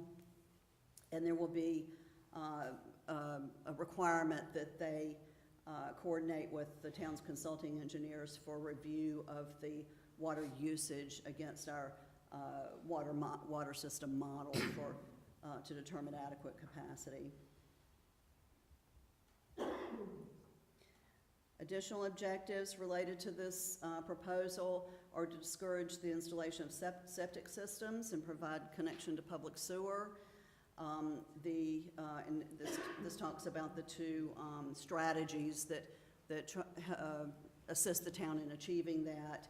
And our Public Works Department has advised us that connecting to the force main at Turning Leaf Way, which is south of this, would be required as part of Phase 1 construction, and that it be adequately sized to accommodate not only this connection but other future connections as well. And then to evaluate adequate collection system capacity, which will be another requirement as the technical review committee reviews the specifics of the proposal. We also know that there's an NCDOT project, a rather impactful one on NC5, and of course they'll need to coordinate with them, and the traffic impact analysis recommendations speak to that also. And then lastly— I have a question, Pam. I'm sorry. There's already some developments up there that have septic tanks, and does this have to have water sewer, or is it possible another one with septic tanks? This would be required to connect to sewer, to extend sewer to serve this property. But you're absolutely right. There have been other residential developments that have been approved with the use of septic. Are those in the city limits? Yes, sir. There are some. Meadow Ridge, for example, Okay. is all on septic. And then we bring this up, the objective speaks to parks and recreation and puts it in capital letters. It's a little bit unclear whether it means our park and recreation department, or that there's just in general open space and recreational opportunities for future generations. This proposal does set aside over 37.5 acres for open space. which they're only required to set aside 20%, and this constitutes a little over 30%. That's what we're seeing on the master plan today. Of course, we'll see construction documents come in at a later time, but those would be, we would expect those to be generally consistent with what was approved in this plan development request. Some of this open space is intended to serve as perimeter buffers for the project. This one has to do specifically with plan development district standards, and it lists these, that it shows a master plan map that identifies these following items, and we can confirm that these components are included in the master plan that was provided to us with the application. And we can go through these in more detail if you like, or we may find more information from the applicant on these.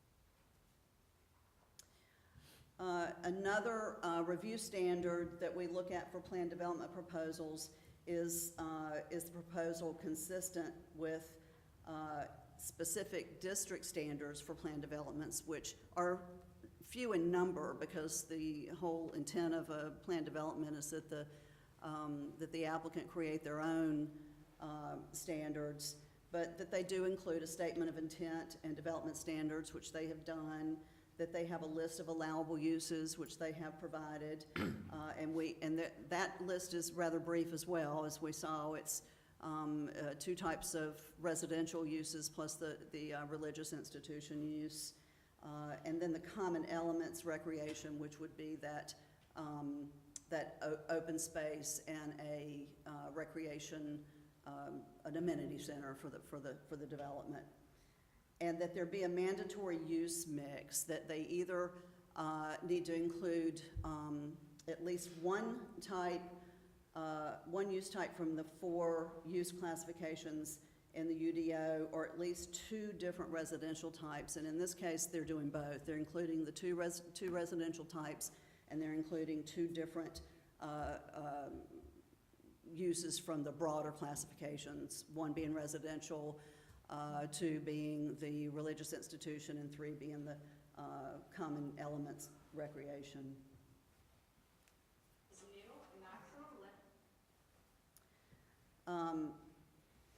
They also need to provide a list of prohibited uses, which they've done, and those coincide with the prohibited uses in the UDO with regard to plan development districts.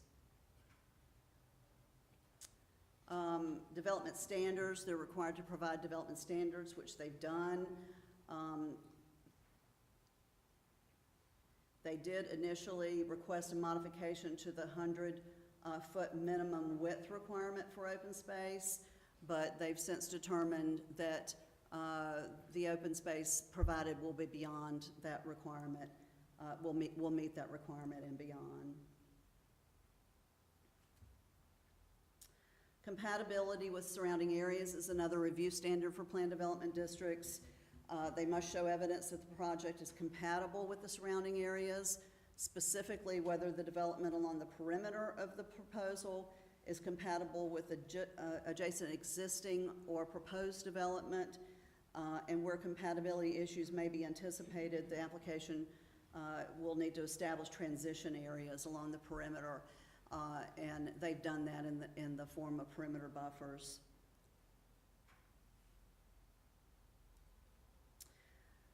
This would be that graphic that's similar to what we saw in the last proposal, where we're looking at what the adjacent uses and adjacent zoning are to the subject property. To the north, we're in Pinehurst jurisdiction. They're ETJ primarily.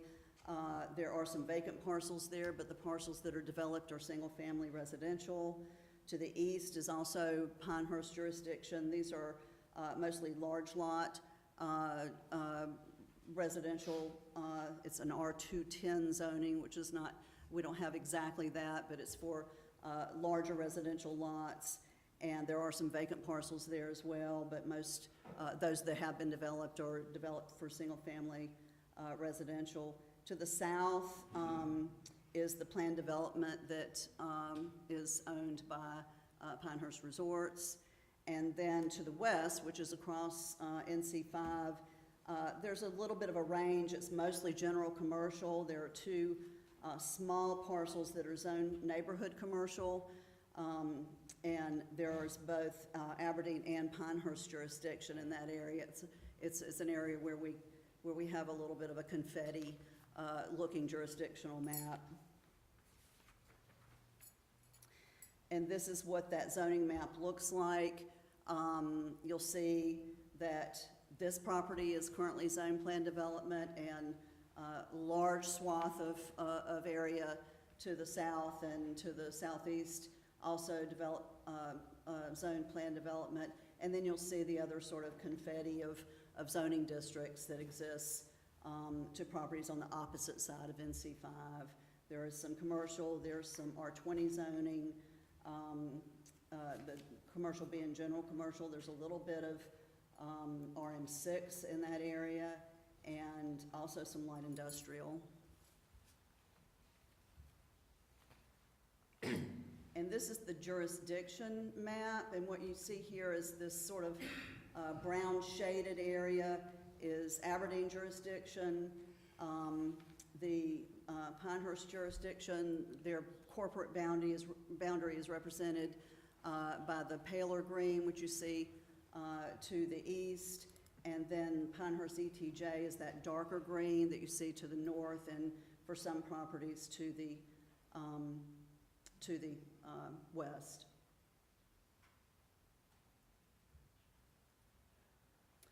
Another review standard has to do with promoting a preferred development pattern, and of course, planned developments are encouraged by the land use plan, and we certainly have seen a lot of new single-family residential subdivisions and some redevelopment of commercial areas, but not so much mixed-use development. This proposal really proposes for residential uses and the religious institution uses, so it's not a broad range of mix, but it does meet the standards for a planned development district. Mitigation of impacts, the question being, how does this proposal minimize or effectively mitigate such things as traffic, parking, noise, lighting, trash, loading areas, and the applicant will be able to show you in a little more detail the perimeter buffers that they're proposing in an effort to mitigate these issues.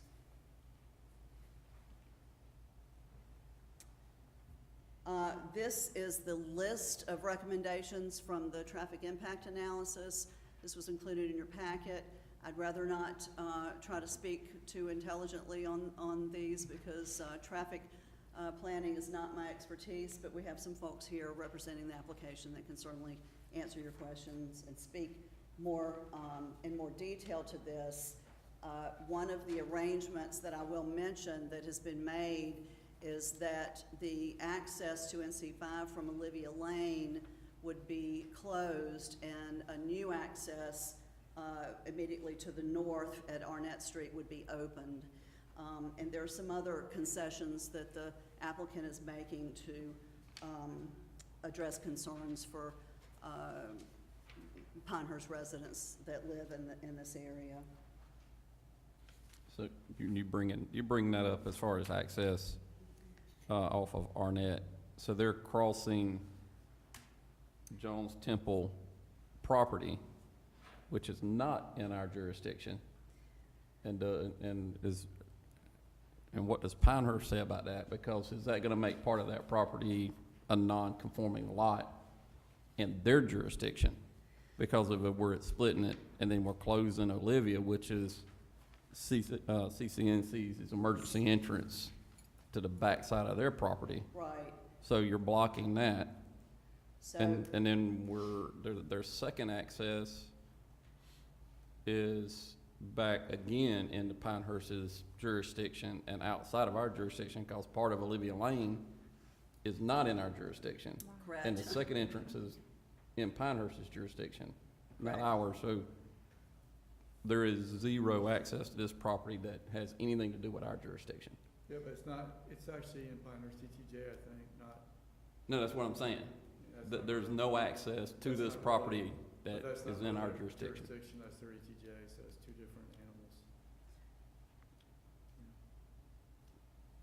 Say that again?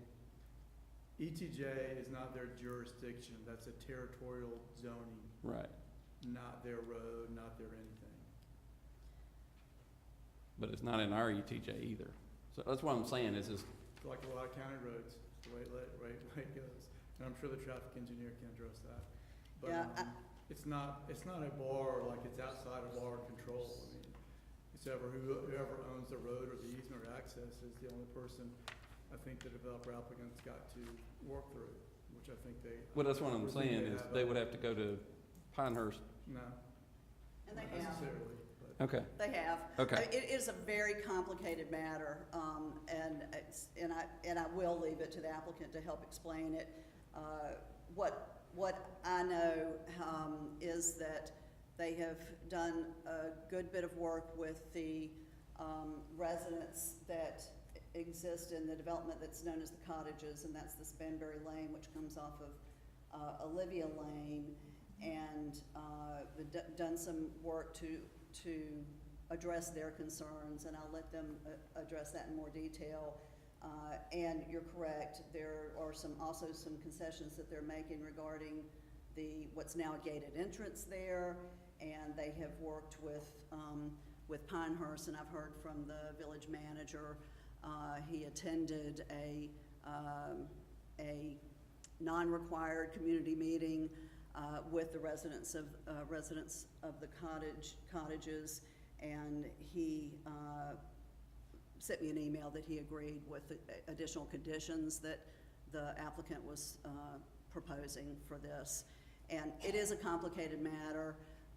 We all know that the railroad does not welcome new access points across their right-of-way, but they did agree with the applicant to close one and open another one nearby. So the crossing on Olivia would be closed, is that what you're saying? Mhm. Yes, sir. But aren't there residents farther down Olivia? That's what I was thinking. And they would have, I really, I will tell you what I know, but I know so much less than what the applicant knows about how this would work, and we have the traffic engineer here as well, that I would rather defer to them. Yep, that's fine. But what I will say is that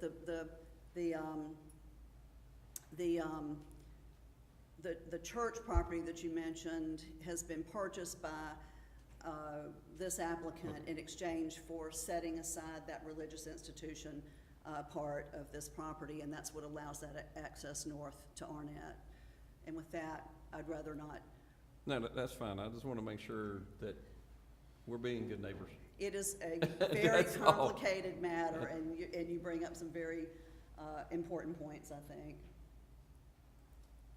Is there plans to have a religious, is there plans for them to build a church there at some point? That's the expectation. Okay. They were given, it was a property exchange, and they have a much Yeah. bigger site I now remember when to- the old to church was build. there, I was just curious. And this is where I just mentioned that that they did meet with some residents of Pinehurst to address their specific concerns about that opening of Olivia and Banbury.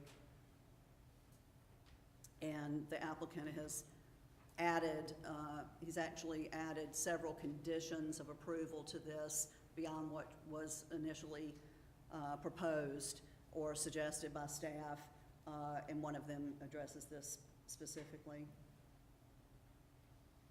And then, still on the review standards for PDs, that any adverse environmental impact on water and air resources, that there be minimization of land disturbance, preservation of trees, and protection of habitat. And we know we have some limitations legislatively on how much tree preservation we can require, for instance, or how much we can minimize land disturbance. We'll certainly work with the applicant as much as we can on that, and what we are seeing is that they're offering some assurances on those items.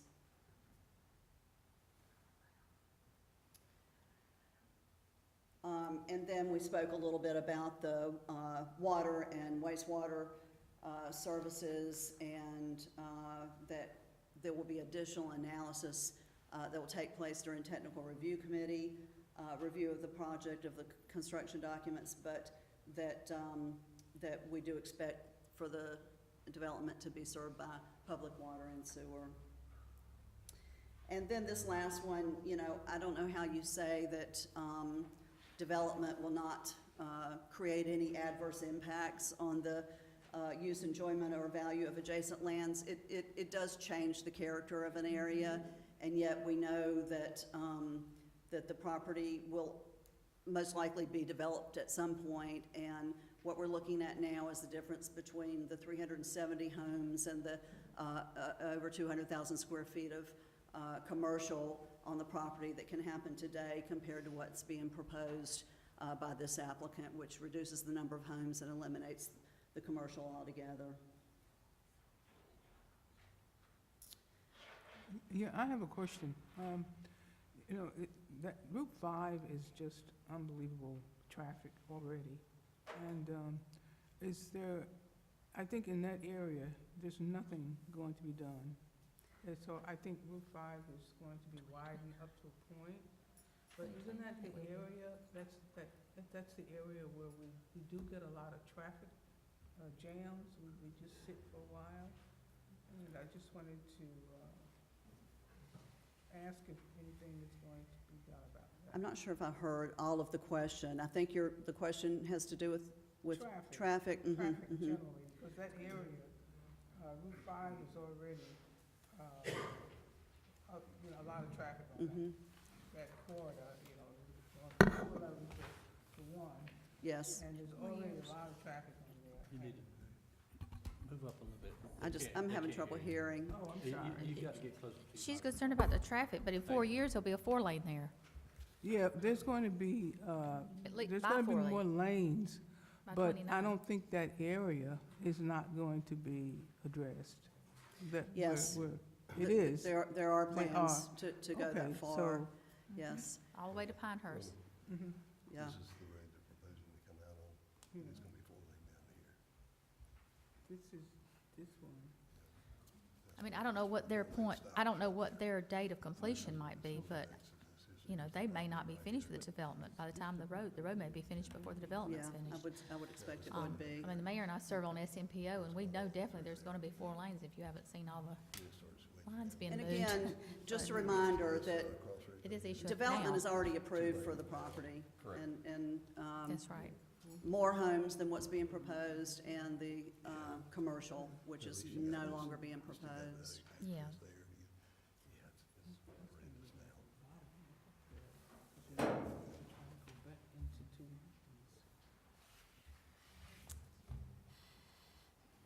Any others?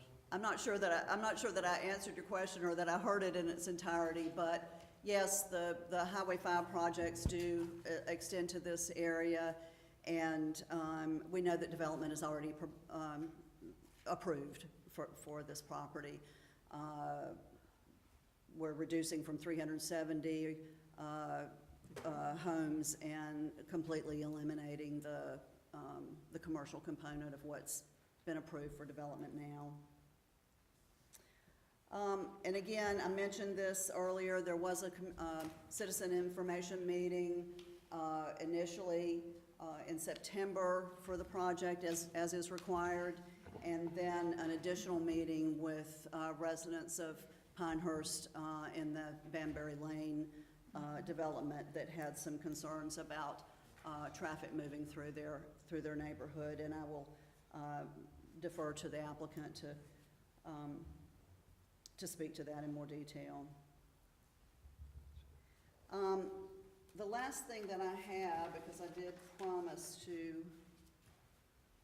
to read this, that it was included in your packet. I received an email from Mr. Roy Schneiderman, who is an adjoining property owner in CCNC, and I'll just, because I'm promised to read it, I will. He entitles this executive summary, 10 Pines Development Safeguards, Protecting Aberdeen's Long-Term Interests. The context is the 10 Pines Plan development is expected to be approved. The developer has offered a 50-foot buffer adjacent to the CCNC property line and individual lot lines, but the bulk of the property will be clear-cut. Clear-cutting will increase impervious surface area, accelerate water runoff, and reduce natural absorption capacity. He has offered recommended safeguards in the form of strengthened setbacks and buffers, require a buffer greater than 50 feet adjacent to CCNC property, maintain vegetation within the buffer to preserve absorption capacity and reduce stormwater runoff. A wider vegetative buffer will protect Aberdeen and neighboring properties from future drainage issues and potential liability. Binding conservation easement. A conservation easement should be recorded prior to any excavation or tree removal, not afterward as has been proposed. The easement must ensure preservation of the existing tree canopy. Inadvertent removal or reliance on substitute replanting should not be considered acceptable. Independent verification. Buffer and setback boundaries should be clearly and physically marked in the field before any clearing. Town staff with CCNC review where appropriate should verify compliance before land disturbance permits are issued. He mentions dark sky protocol. The developer has stated they will follow dark sky guidelines. This commitment should be extended beyond community or street level lighting to include individual homeowner installed floodlights to preserve community character and minimize light pollution. And then lastly, benefits to the town, protects Aberdeen for potential stormwater and legal liabilities, ensures responsible, sustainable development without delaying project approval, provides clear, enforceable standards for both the developer and the town, and the requested action being to incorporate these safeguards as conditions of approval for 10 Pines to ensure long-term protection of Aberdeen's natural resources and neighboring properties. And with that being said, I think some of these have already been addressed by the applicant, and he can certainly speak to the board about those. We do have a list of recommended conditions of approval for this if the board chooses to make their decision this evening. Some of these are very boilerplate. I'm not going to read them, but it has to do with the procedures for beginning the development, that they will need to, of course, receive approval for any preliminary plats or site plans through our technical review committee, that they would need to complete any required improvements or bond them, as we always do require for subdivision. We also require a property owners association, and U.S. Fish and Wildlife Service guidance states that a survey of RCW activities on the property must be conducted and that be provided to the planning director. Proposed streets must meet our standards. Again, most of these are things that we would require of any development that allows conditions. And what you heard earlier tonight was a general district rezoning, which does not allow conditions, but we would expect most of these to be adhered to, even in that case. What I want to get to is the ones that the applicant has added, and that is the ones here on this slide. And so he has agreed to add a condition regarding the buffer and a conservation easement to protect the buffer. He's added additional understory evergreen plantings to provide optimal screening for CCNC. He's added paving Olivia Lane. It is currently unpaved. It does not meet Town of Aberdeen standards or Village of Pinehurst standards. And from Cherry Hill Drive to the CCNC emergency gate, and to work with the town and selected home builders to minimize light pollution. We have those ordinances in place already. And then lastly, these, and the reason you see this last one in red is because I wanted to verify with the applicant that I read this correctly, and I added some language to try to clarify it. I just want to make sure that it was clear. Number 16, to meet with CNC for transparency for the development. And then these last two, I think, are probably the most important, which has to do with where the construction traffic will be routed, and which will not be the Banbury Lane street that runs through the cottages development, and also that there be a threshold for when that gate that currently exists at Banbury Lane would be open, and it would be when the 226th building permit was issued. So that's a lot of information. This is obviously, a complex proposal. It's just really, I've tried to summarize it as best as I can. I invite the applicant to add information and to take questions, and of course, would suspect that we have some folks from the public who also want to address the board. The applicant does have a presentation of his own he'd like to run through with you if you don't need anything further from me right now. Thank you. Is this a conservation subdivision? It is not. It's not, No, right? it's a planned I didn't think so. Okay. Planned development. And this is Tree Sean holes, right? Davis.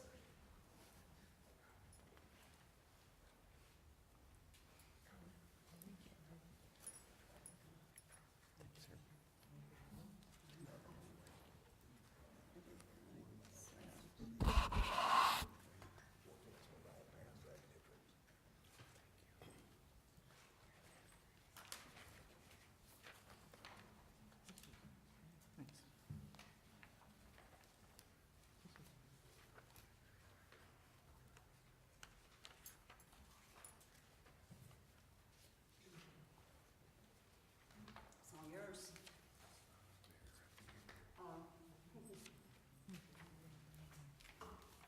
Let me just, I'm not sure why that happens. This happened last time too.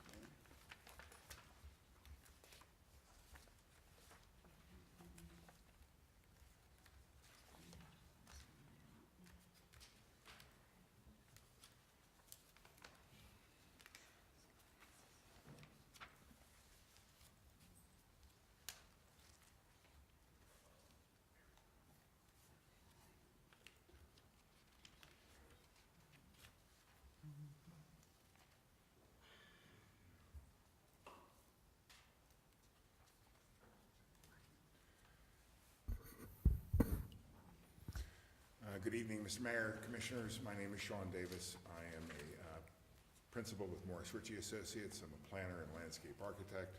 I'm here representing Ribeira Development. With me is John Stamato, who is the owner of Ribeira Development.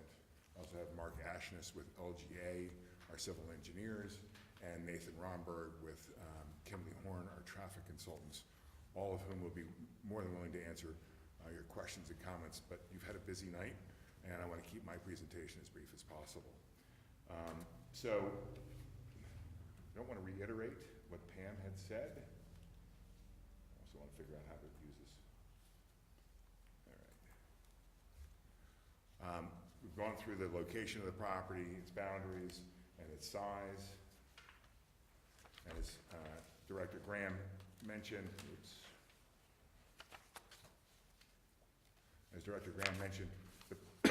the property is currently designated as commercial in your comprehensive plan, but I would point out, as identified in your staff report, that during the 2019 approval of the PD zoning currently in place for the property, it included a motion that the approval was deemed an amendment to the land development plan due to the inclusion of residential uses in the proposal.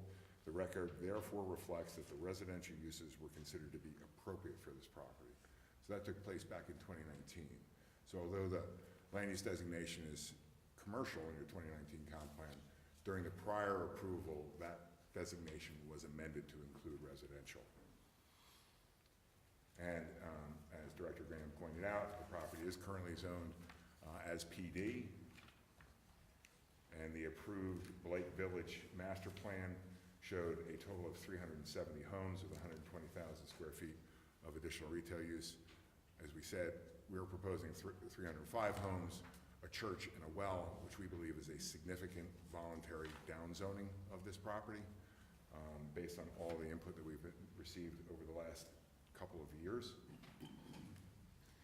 One thing I'd like to point out, which is important as part of this discussion, is in 2023, the Village of Pinehurst approved the Pinehurst South Master Plan, this is the preferred build-out plan from that master plan, and it includes all of the property basically to the north of the homes along Arnett. And so what you see here, is all of this property located right here is part of the Village of Pinehurst South Master Plan. One thing to point out is that there is the existing Page Street, which runs from Blake Boulevard to the north and comes down through the commercial development, is proposed to continue through Pinehurst South and ultimately tie down to Arnett Street and Olivia Street. That's part of the master plan. So when we get into our design discussion, you'll see how that ties into our proposed plan.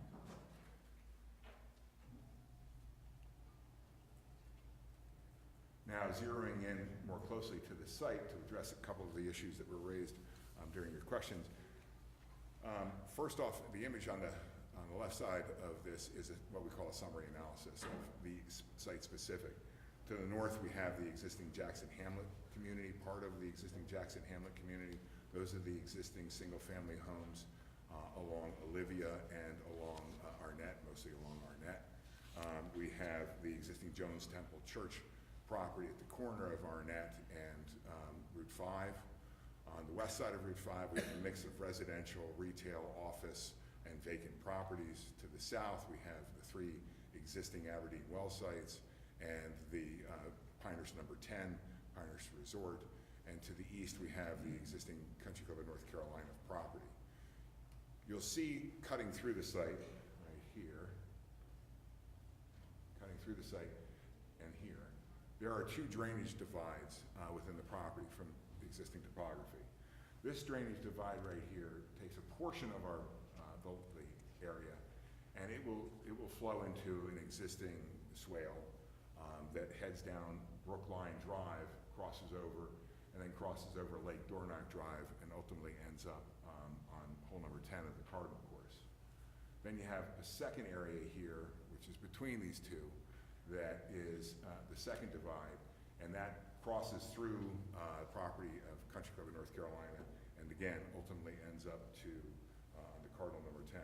But the vast majority of this site drains to the south. All of this portion that you see here drains south into the Pinehurst number 10. And we'll talk about that again when we get to the stormwater management. We did hire Dr. Carter, environmental scientist, to go out and do an evaluation of the red-cockaded woodpecker, potential red-cockaded woodpecker habitat on the property. That was done in, I'm going to say September, August or September of this year. We had actually had him go out a little over a year and a half ago. Those studies are only good for a year, so we asked him to update his study. He went out. There are no red-cockaded woodpecker habitats on this property. As you identified, and this is directly from his report, there is a red-cockaded woodpecker habitat in the Country Club of North Carolina, but it is not in this particular property. And in addition, as Director Graham had pointed out, the property is not impacted by any FEMA floodplains or any other significant environmental considerations such as wetlands.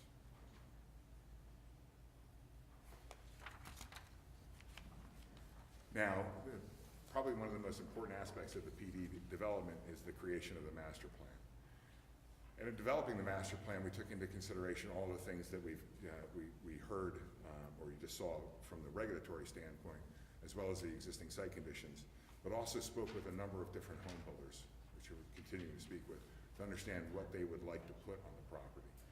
And the reality is that they really wanted a mixture of residential home types.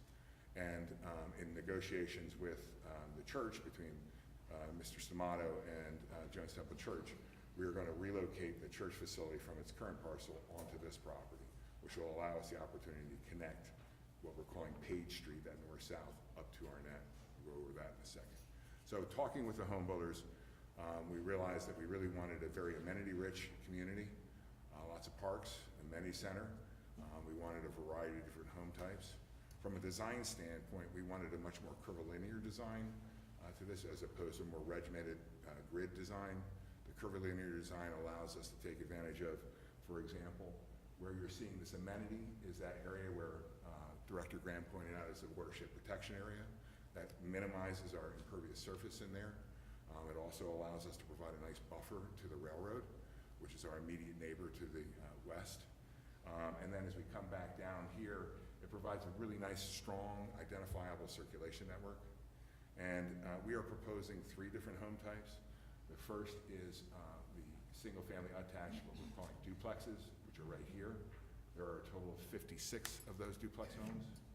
Then the second is the single-family detached homes, which are 150 feet by 150 feet wide by 125 feet deep, and those are shown here in this darker yellow. And the third is a 70 by 125 foot lot for the larger home product, and those are shown here in this light yellow.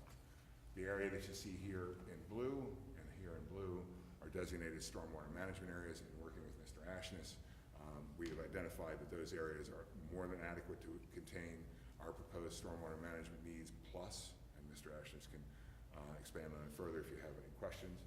And then, as Director Graham had pointed out, not only do we have this large amenity center, which will include a variety of different, the club, the bathhouse, the pool, the pickleball, those kinds of things. We also have several smaller parks, one right here and one right here.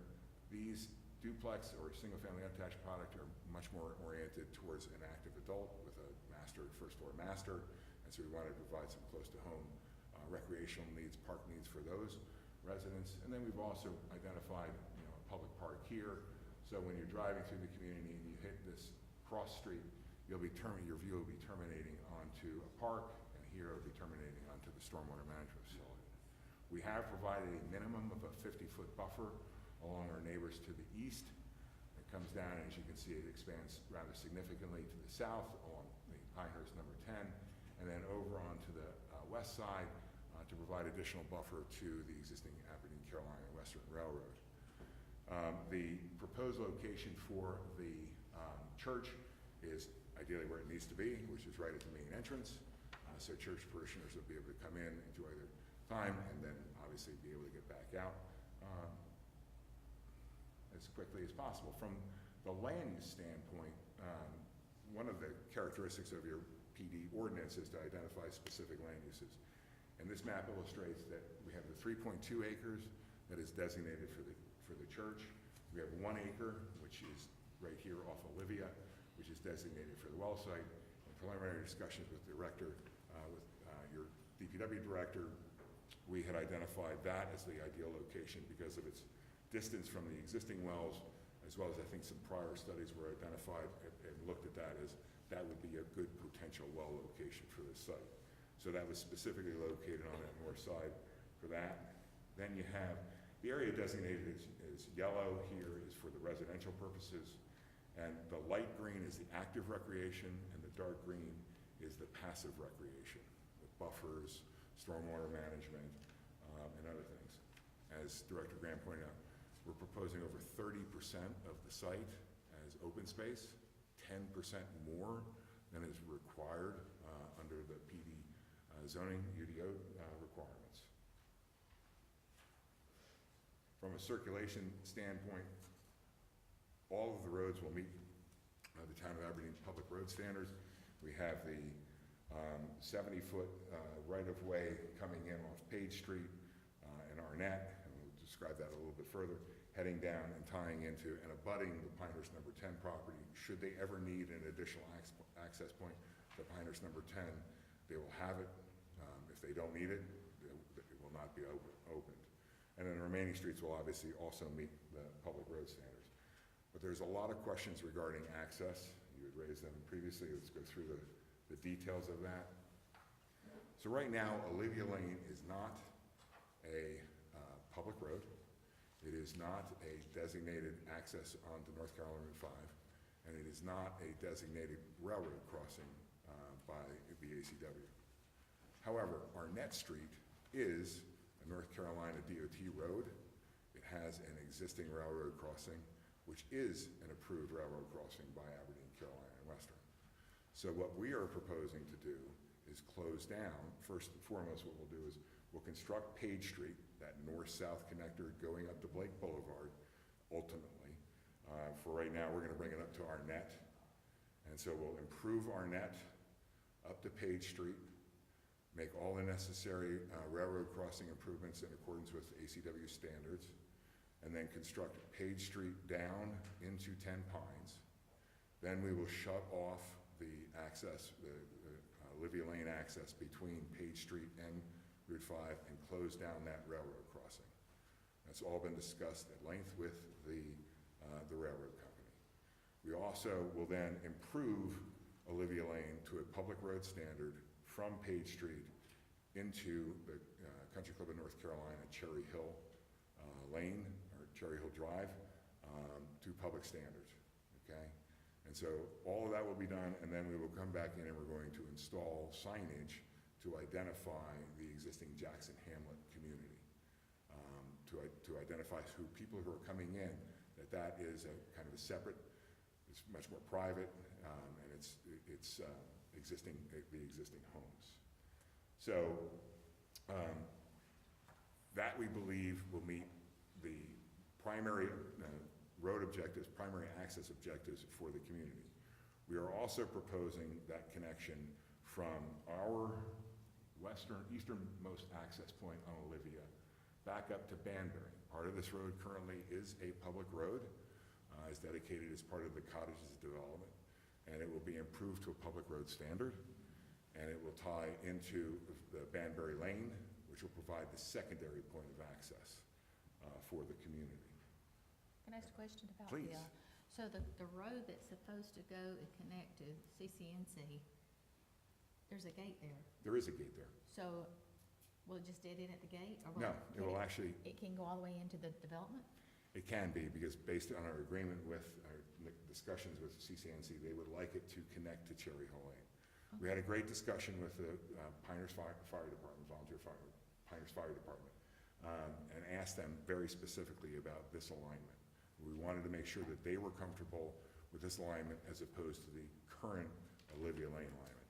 They prefer this alignment because A, it'll be paved from Route 5 all the way into the gate of CCNC, and it'll provide them much easier access via a paved public standard road. So we've had that discussion with the fire department. They're comfortable with it. We've had the discussion with CCNC. They're comfortable with it. They specifically requested that we pave all the way up to Cherry Hill Lane. Does that answer your question? Great. Sean, as long as you're on that point, so after it's paved, the Olivia Lane portion, just that portion, will it be dedicated to somebody? So we're currently talking with the residents along Olivia Lane. There has been an expression that they would like it to be dedicated as a public road. It's going to be a little bit more work to do that because there's a number of different property owners along there that we need to gain approval for. But it will be built to a public road standard. Right now, the residents along the property owners along Olivia Lane, there's not many residents, the property owners along Olivia Lane have not been able to pull a building permit to build a home on their lot because of the existing road standards. By improving this to a public road standards, they will now be able to build their home on their lot. Some of these property owners have owned their land for generations and have been denied access. There's a public sewer in Olivia Lane. It's used as an emergency access, but the existing property owners along Olivia can't pull a building permit they will be able to after the improvements. And yes, if they decide that they would like to make it a public road, in the future, that section that's in front of it, we would be more than happy to help them out with that. What about the other sections, off the property, where the development is now for Page Street going to Arnett Street? Arnett, I think you said is public. Will Page Street, that connection, would that be dedicated or be Yes, a private? yes. The Arnett is currently a public road. Page Street will be a public road. We have actually are in the process of getting plans approved through, I believe, Moore County. Is that? Village of Pinehurst. Village of Pinehurst. And NCDOT. It'll be an NCDOT road. The extended part? Yeah, Okay. Page Street. Correct. And what is Arnett now? It's NCDOT. Right. So you've talked to them because they have, as you know, special requirements for dedicating those kind of roads that are not, of the larger size. Correct. It's a shoulder ditch section road, and you have to have a certain number of homes that service the road, and this project will meet that criteria to service it. Because of this development? Correct. Okay. So hopefully that addresses the comments regarding what's going to happen with Olivia and how we're proposing to serve the community. We'll get back to this when we talk about the conditions of the, please. Who would maintain Olivia Lane? If Um, it's up to DOT standards, correct? It would be built to public standards. Public yes. well, who Yes. who maintains it? That's a good question. I Well, don't know. that's a good question. And I don't have an answer, but I I don't think know that's who what he was maintains it saying. now. I think that's what you were saying, you're gonna try to get it to be dedicated Yeah, as a public street, so that, exactly. then some. I think that there's been an expression by the residents to dedicate it as a public road. But, And but that's a suggestion or a proposal. Correct. What if it doesn't? well, it's probably no different than the road as it exists today. I mean, who maintains the road today? I don't Well, it's a actually- dirt road, It's a gravel road, right? gravel road. Right. Well, I don't know who maintains it. Right, that's a great question. Well, it's something we can obviously address during the TRC approval process. Like, Paul, is that portion, that's in our jurisdiction? That's part of this property on Olivia Lane, that falls under our jurisdiction, is that correct? Even though it's not a public road, based off of what I saw on our zoning maps? Yeah, I don't know, but just to me, it doesn't look like it is. It looks like it's outside the actual property. So when the BBL property was annexed into the town, a portion of Olivia Lane was part of that annexation. That's what I I thought. think it's Like half of it. I think the eastern southern half of it is in Aberdeen, the other side of it is in Pinehurst. There's nothing like owning half a road, Mayor. Half a road, Yeah. so when, But And it's yeah, not- to it's- answer, it's to answer actually your more. question. No, according to the zoning map on GIS, it's from the back corner of, 10 Pines all the way to the front corner of 10 Pines It's this section. was annexed into the whole right-of-way, according to what's shown on GIS. We took the whole right-of-way. Right, so you're talking about this section right here. Yes, yeah. It goes all the way down, yep, that whole section there. All right, moving on, the next section deals with the public sewer and water. We've laid out, provided a stick diagram of proposed sewer and water connections. Obviously, there'll be gravity sewer down to a pump station collection point at the southernmost portion of the property located right here, and a force main connected from that down and across the Aberdeen, Carolina Western Railroad right-of-way in an existing easement and across NC Route 5, Beaver Hill, and then travel south to get into the overall collection system. There's a proposed pump station right here that is to be built. And if that is not built in time, there's other alternatives for connection. From the water standpoint, there's an existing water line in NC Route 5 that we will connect into. From a phasing standpoint, first phase will be on the northern portion of the property. That will open up all the roadway improvements which we just went through. It'll open up the church site for Jones Temple, and it'll open up all different types of homes to be offered in phase 1. And then when that's done, we'll move back to the south into the second phase of development. As Director Graham had identified, as part of our PD application, we identified the mandatory use mix, the development standards, minimum building height, or maximum building height, signage standards, and all of the other requirements which are part of your package and part of the actual application. In talking with the various home builders that we're speaking with, we've pulled together some images of anticipated architecture for the single-family homes. On the top is the 70-foot wide home sites, in the middle is the 50-foot wide home sites, and on the bottom is the proposed single-family attached, more age-targeted home sites. How will you go about selecting the home builder? It's a discussion regarding phasing, cost, and purchase price, and a variety of different things, and obviously the quality of their reputation and their building product. Because if I'm not mistaken, I think, if I'm not mistaken, somewhere, I thought I read something about high-end homes. You made it sound like it was gonna be more,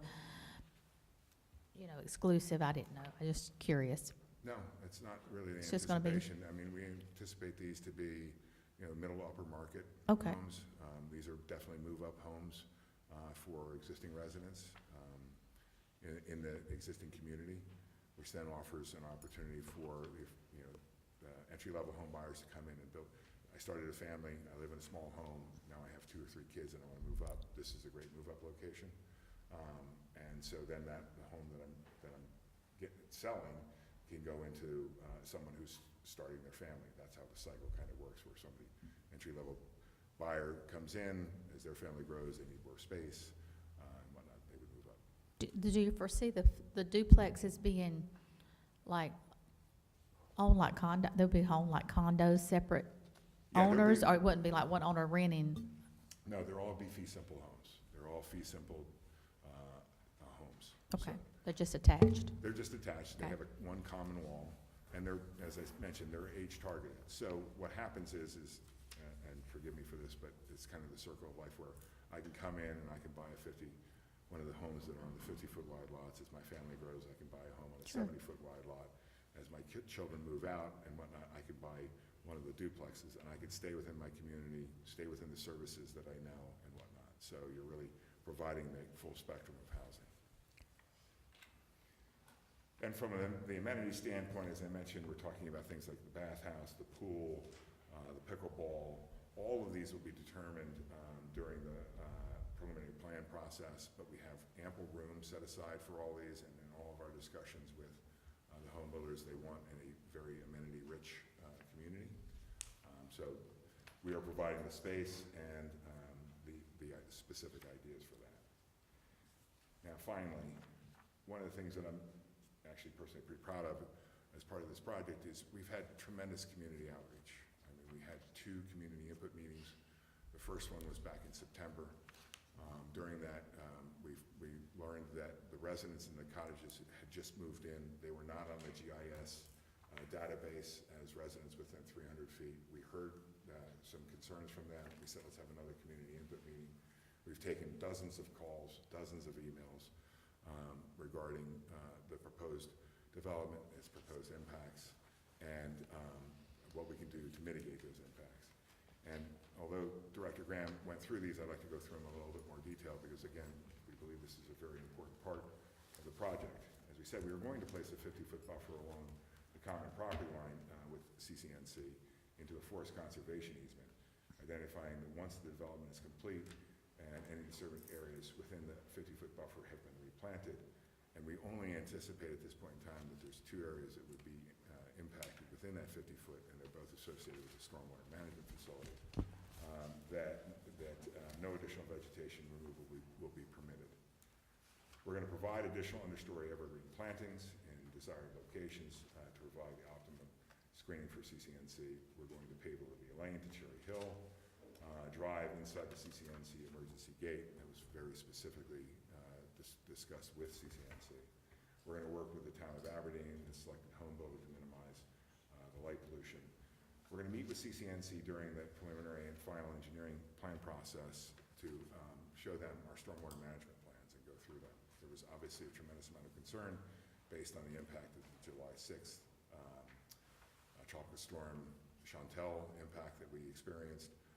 We recognize that, and so there was concern that was raised by the residents, so we said, we will meet with you as we're going through the preliminary plan and final plan stage to show you exactly what we're doing from a stormwater management standpoint.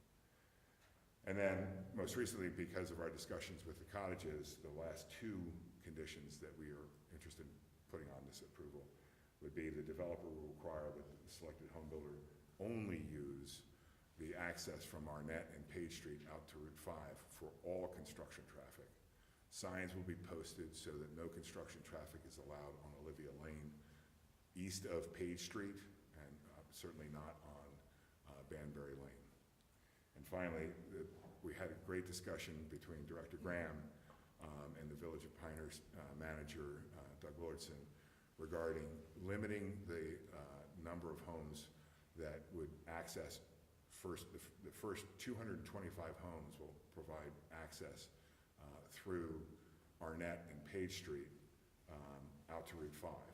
And then on the 226, and by the way, while that's happening, Banbury, the public road would be, or the Olivia Lane would be improved to public standards, and the existing emergency gate would continue to exist at Banbury Lane. But on the 226th home, the emergency gate on Banbury Lane would be removed, and residents would be able to use that as a secondary access point.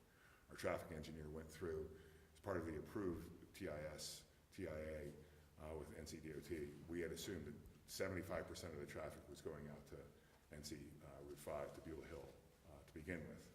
And based on the conversations, we said that's a great idea.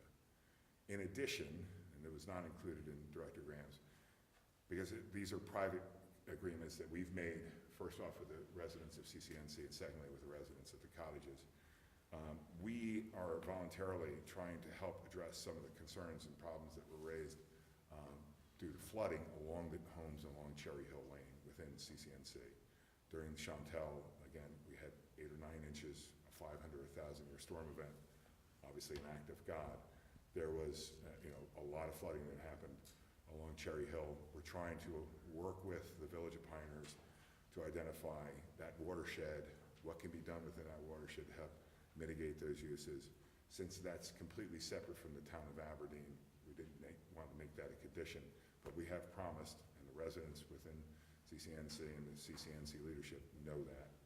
And then secondly, again, private agreement, we've talked with the residents from the cottages and the home builders that we are talking with about allowing the residents of the cottages to join the amenity programs for 10 Pines at a cost that's commensurate with what the residents within 10 Pines are paying. So right now, the cottages does not have an amenity center or any physical amenities that I can tell. And so we said, okay, we would welcome you into the amenities of 10 Pines at the cost, at a commiserate cost with what the 10 Pine residents are. So we're obviously very proud of the fact that we've done a lot of community outreach and made a lot of concessions with the community. We're not going to be able to address all of the concerns, but we believe we've addressed most of them. And with that, I'll shut up and answer any questions you have along with our team.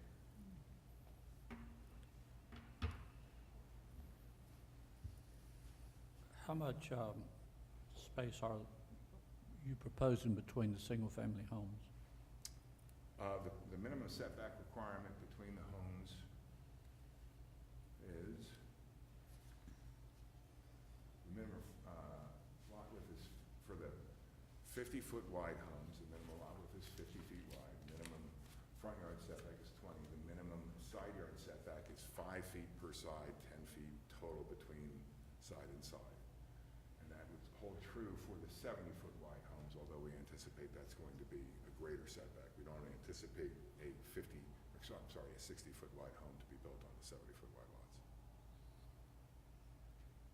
And you're required to do vertical curbs and sidewalks on both sides, correct? Yes, in accordance with your town standards. All the roads are proposed to be public. All of them will meet your public road standards. And vertical curbing, correct, Ms. Graham? I'm sorry, I didn't hear the question. Vertical curb. Vertical curbing. Yes.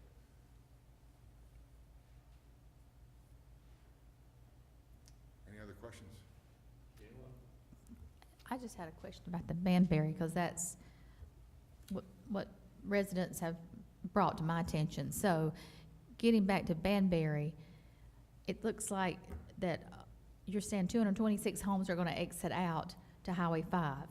And at the 226 home, they can exit out Banbury. They can also exit out Banbury. I mean, they have a choice. Right. But then that leaves like up to like 80 homes can be going that way. So based on that, and the people you've talked with around the area, the cottages, how are they perceiving that? Do Well, I they don't feel think like, anybody wants any additional traffic on their lot, or on their roads in front of their homes. But they are designed and planned as public roads.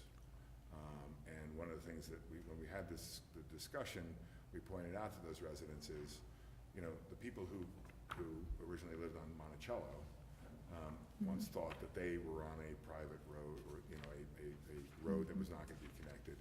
And now everybody's using Monticello as well, so we don't anticipate that level of traffic. I mean, I think at its peak, right now, as proposed under the TIS, that in the morning AM, there's gonna be 6 AM peak hour, there's gonna be 60 or 70 trips along Banbury, way down in the distance. I mean, and this is years away. And I can't remember the exact numbers. I think it's like 80 in the PM peak hour would be coming down Banbury. It's actually lower.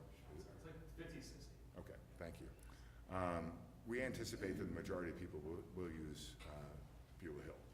And the reason is because, and we received this question during the Planning Commission meeting, when you go out on Beulah Hill right now, you've got one lane in each direction. So you are somewhat taking your life in if you want to make a southbound left, coming off Arnett and whatnot. There will be a middle turn lane. There will be a center turn lane, which will provide the relief for anybody who's heading south. In addition, there's going to be a new light at Linden.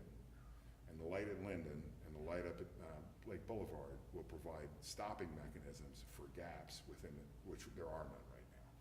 So people are literally free-flowing up and down Beulah Hill up to Lake Boulevard.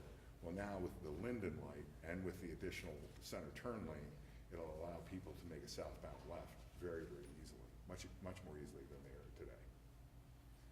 I guess it'll just depend on where you're going. I mean, if you lived in that community and you were going to Southern Pines or, you know, the Pinecrest Shopping Center, you'd go out Banbury. But if you're going to Aberdeen or you're going, let's just say, To to the the village. Cradle or the Village, you'd go out to Highway 5. It just depends on how much traffic would be going out that way, you know, any time of day. And we've done, our traffic analysis assumed that 75% of the traffic would be exiting onto Beulah Hill, and that 25% ultimately would be exiting onto Morganton Road. Any other questions for Mr.? Thank you very much. Yes, sir. Thank you. Thank you. We have, this is a public hearing. I do have 3 people that would like to speak, and I hope this is in the order I got them. Mr. Vincent? Mr. Vincent? Is Richard Vincent? Okay, all right. Lee Pittman?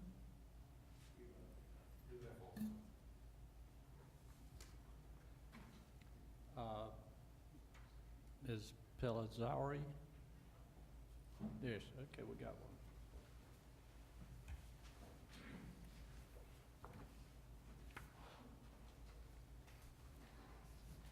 Hello, good evening. I'm Sheila Pelazari.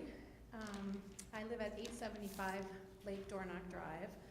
So my property is the property that the red arrow is streaming the water directly through. Some of it is going to the sand mines, and on the top, that orange, it's going right through my property and some of my neighbors, which are here as well. The one at the top, the little short red, If I can, real quickly. the red line up there? It's the one, like, the top red line, The yep. top red line. And it's going, where it's going right directly in there, that's my property. I believe this is your home? No, I'm up. Oh, you're here? Interestingly enough, I was surprised that this man here said he spoke with all the residents. I can only assume he's embellishing his story because I've never been spoken to. I've been at the town meetings. I was at the last town meeting. I was at the other meeting. I've never been reached out to.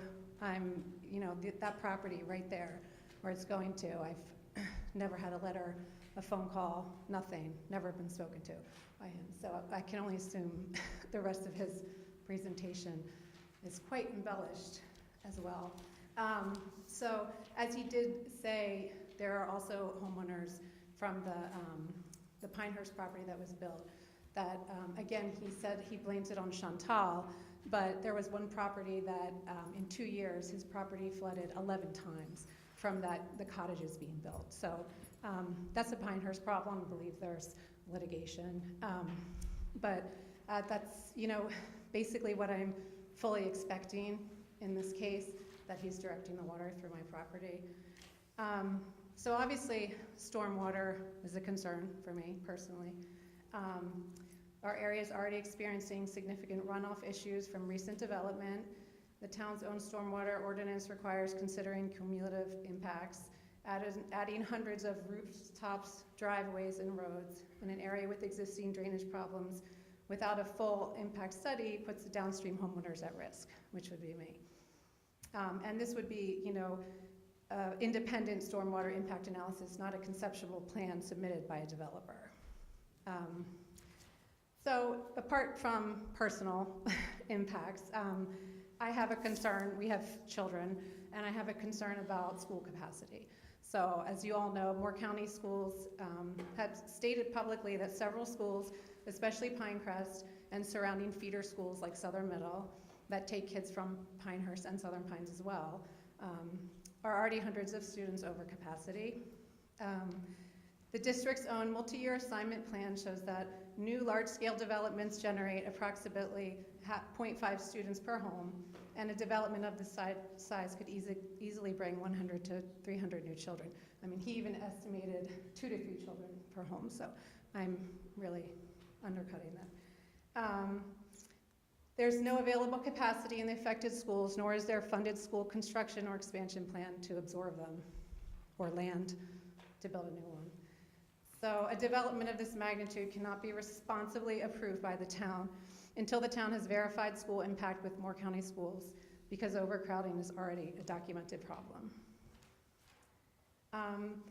The town has no legal obligation to approve this. This is a legislative decision. If infrastructure is not prepared, you may deny the rezoning without penalty. Your responsibility is to existing residents and to ensure that growth is paced with services. I just want to close to say I'm not against growth at all. I'm asking for responsible growth that doesn't overwhelm the community we already have. I understand in 2019 they approved 370 homes. This is 6 years later. We all know how much has been approved. All the neighborhoods that are being built, that have approved to be built, those are all bringing children to the schools that are overdone. Our schools are full. Our roads are strained. We're building the road, but it's still strained. Our stormwater systems are struggling. A 305 house development is not a small adjustment. It's a major increase in density. It will bring real families, real children who need classrooms. We need safe roads. We need functioning draining. The town, again, has no obligation to approve this when the infrastructure is not ready. Right now it isn't. The 4-lane highway is not there. Approving this simply shifts the burden onto families who already live here, like myself, my neighbors, and our own children who sit in overcrowded classrooms. So I'm just asking you to protect the people that are already here and not support these developers that are embellishing stories for their own pockets. I'm asking you to please deny or at least postpone this or until independent studies can show that our schools, our roads, and our stormwater systems can support it. So, thank you for listening. Thank you. Thank you. Yes, ma'am. I would like to address a couple of your comments. When the school board came here to get our new school approved on Highway 5, This board told them that that school was already undersized when it was designed and gonna be built. The other thing I'd like to address is this new development is less homes and no commercial, so it's less impactful.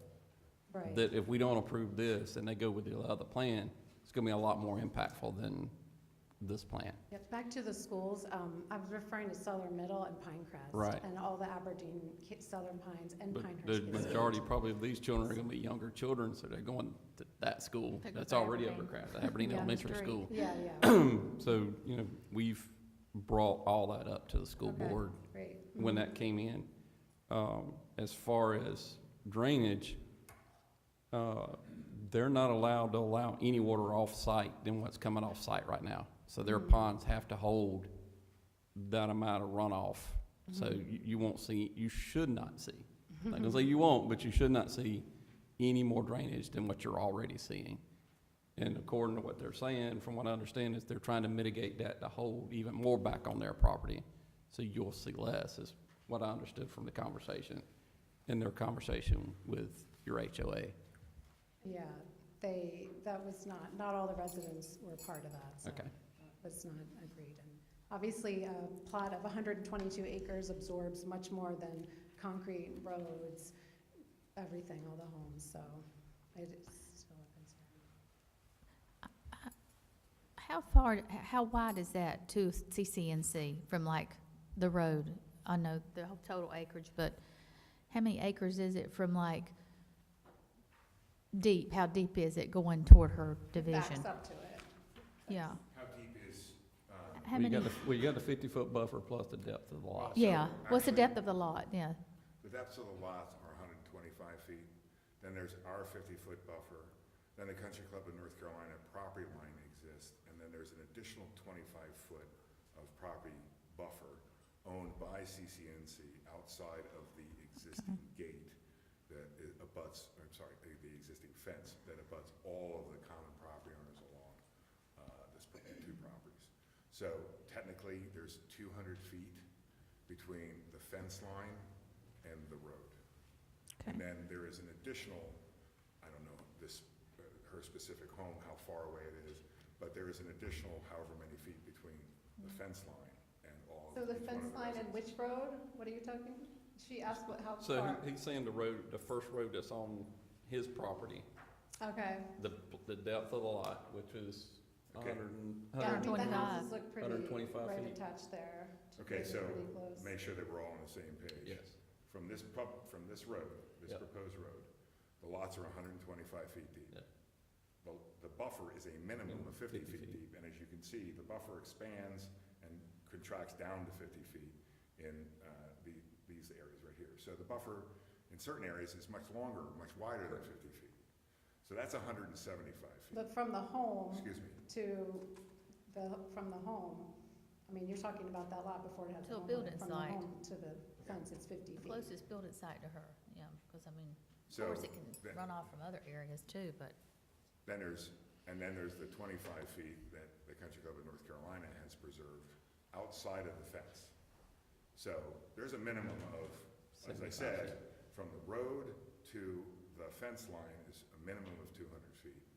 If I was to put a home on that and say I have a 20-foot setback and a 40 or 50-foot deep home, that's, let's say it's 70 feet, that's 130 feet between the back of that home and the Yeah. fence line. And then there is additional buffer between the fence line and each one of the individual residents' homes. Does that, on the other picture where you had a wet place, the top red one, does water run through that? Is that a moving water? No, there are no What is streams. it? Is it a ditch? It's just a drainage swell. That during a rain event, water will collect in the drainage swells. And today it just runs. It runs through the property. It runs from this property onto- down into CCNC property. And And those, what would you do to prevent it from running into the we have the stormwater management facility, as the Mayor Pro Tem said. pond. We are required to provide stormwater Sure. management under your regulations. but we have to maintain the existing Yeah. hydrology off-site. That, to your point, that orange line that you're seeing up there is the high point. That's the ridge. That's not a drainage swell that's going into your property. That's the high point on that piece of property, so it fades away from that.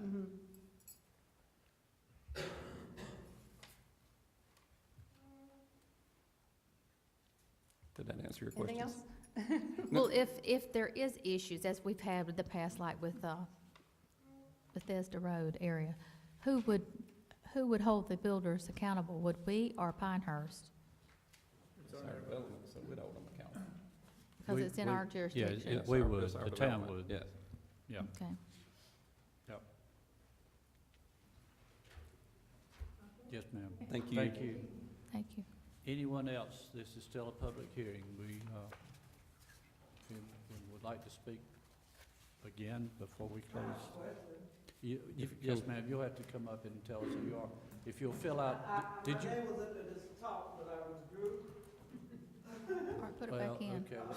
So, yes, ma'am. Tell us. How you doing? She's got it. Good to Okay. see you. A lot of you all The probably clerk's know my got it. brother. His name is Avetra, Pastor Avetra Jones Jr. That's my brother, and I am with A. Jones Revivals. They keep talking about, when do you all propose putting the light at Linden Road? Ma'am, you have to speak to us. Oh, I want to know, when do they propose putting the light at Linden Road? That's not, has I mean, anything he to do said with something, I mean, he Aberdeen. said something earlier Yes, ma'am. about Yeah, the but light. that's That's not Aberdeen. that's NCDOT that will Okay, put well, I that light don't in. know. We don't have anything to do with that. This is my first time to a No, meeting you're like fine. this. No, You're you're fine. fine. You're I fine. have the same I don't question, know. Avitra. Yeah, it's I'd a- like to know that too. It's a good question, but DOT would do that. Because I can tell you, that road I know it. is heavily find trafficked. out. We see it every day.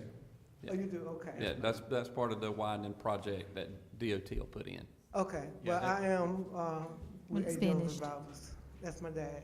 Okay. Yes, Sister ma'am. Lydia's Thank you. daughter. Yes. Yes. Yes. Giving honor to Sister Lydia, yes. Yes.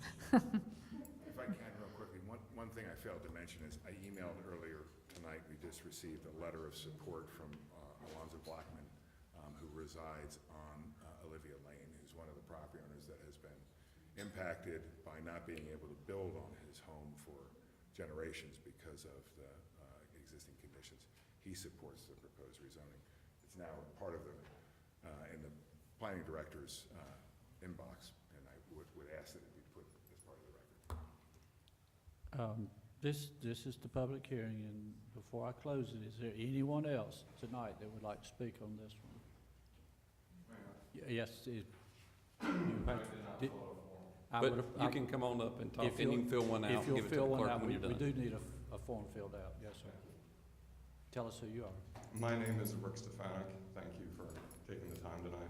This is the first time I've been to one of these, so I'm sorry if I don't know protocol. That's fine. You're fine. You're fine. Excuse me, Sheila is my neighbor. So on that chart, if she is the orange line, I am the blue line. That runs into my property directly below hers. I share a lot of the same concerns that she does, primarily a better understanding of exactly what is happening with the water. I think that's what our biggest concern is that we see these lines, and one, I heard what the orange line represents. I didn't really hear any information about the blue line. At the same time, I also would just like to acknowledge that I have not received any direct contact from the developer, and I'm not against this project overall. It actually looks like it's been incredibly well thought out. But, so my first question would be, could I have some description of how that water is handled from not just the orange line, but also the blue line? It would be up to the standards of the town. They would have to abide by our rules. And it would be stormwater collection. We're not gonna allow the run off of their property onto your property. The blue line leads directly into this pond, which is right There. right there. So everything runs into that pond first? So everything, okay, so everything from this line over that is proposed additional runoff is going to run into that. We have to maintain the existing hydrology today through your property because there is an ecosystem there that is dependent upon that water. Okay, so what you experience today, the pre-development runoff, will be maintained. The post-development runoff will be treated by this stormwater management facility. Got it. So you're not stopping the existing water flow that's already there today, but anything new that's created from the development is then being dealt with in that stormwater management? That's correct. And to address a specific comment that's been raised twice, I don't believe I said that I contacted every resident within CCNC. We have had numerous conversations with a number of residents within CCNC, and we mailed out all of the necessary mailings in accordance with the town code to all adjacent property owners. So. Thank you.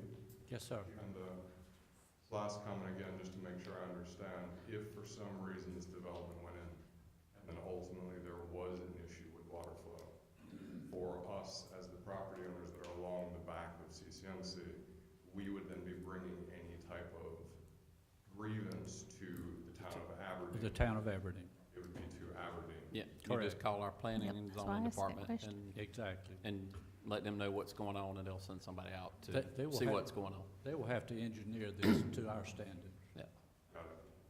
Thank you again. Yes, sir. Thank you. Appreciate the Thank time. you. And would you, before you leave, would you fill one out for me? Will do. Thank Thank you. I appreciate that. All right, still a public hearing. Anyone else? Anyone else? Nobody? All right, I'm gonna close the public hearing. And now we're down to the rest of I it. don't know if she's gonna open it back up.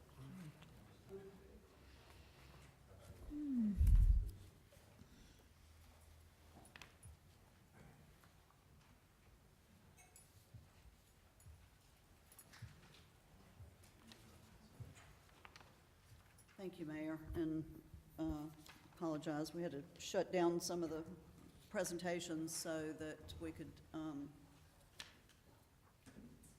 accommodate the applicant's presentation.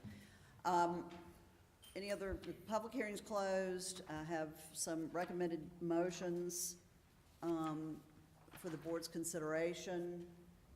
I will mention that the planning board heard this item on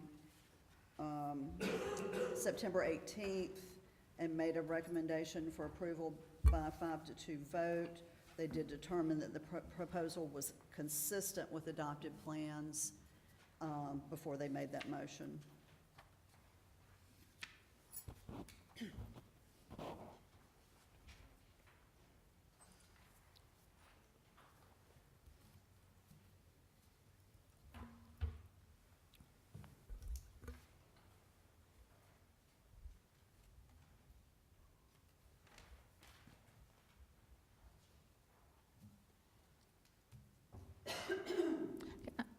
Can I make a comment?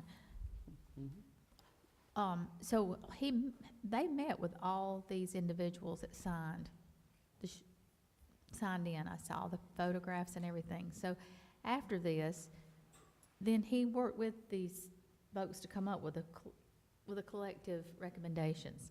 So he's worked hard to try to make it workable for everybody. When you say he, who are you referring to? Mr., sorry, The developer. Mr. Davis, yes, sir. Okay, thank you. Yeah. So I think that, based on what I see here, other than things that are unforeseen, it sounds like he's tried his, darndest to try to come up with ways it's gonna work with everybody. But yet, there's things yet to be seen when things happen going forward. At least there are fewer homes, as you've said. There's less density, And there's no commercial. and there's no commercial.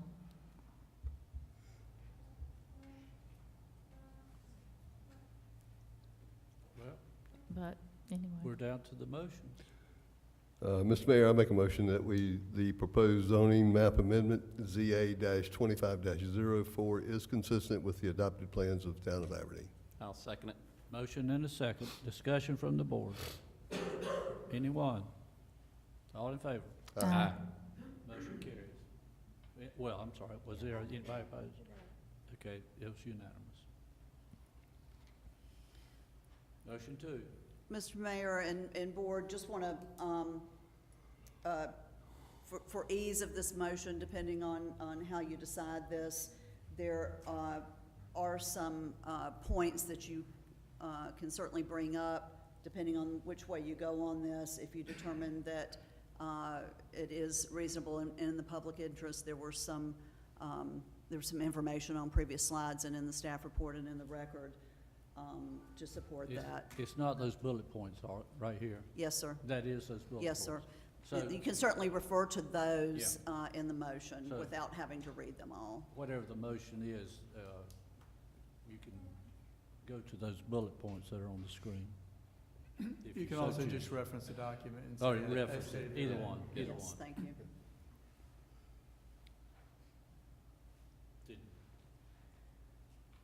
All right, we're at motion two. I make a motion based on the information presented by the applicant, staff, and the other interested parties. The board finds that the proposed zoning map amendment ZA-25-04 is reasonable and in the public interest. And then your Second. Oh, yes, The- including the, what is this called? Amendments. Including the amendment, Yeah, for the reasons stated. as stated.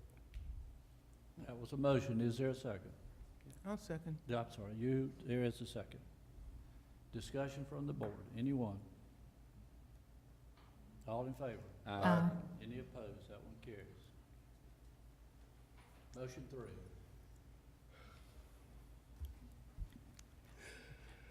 The Board of Commissioners issues approval of the proposed zoning map ZA 2504 to the Town of Aberdeen Board of Commissioners with the conditions offered on the previous slides or as amended, and hereby adopts the statement of reasonableness and the plan consistency as drafted or as amended.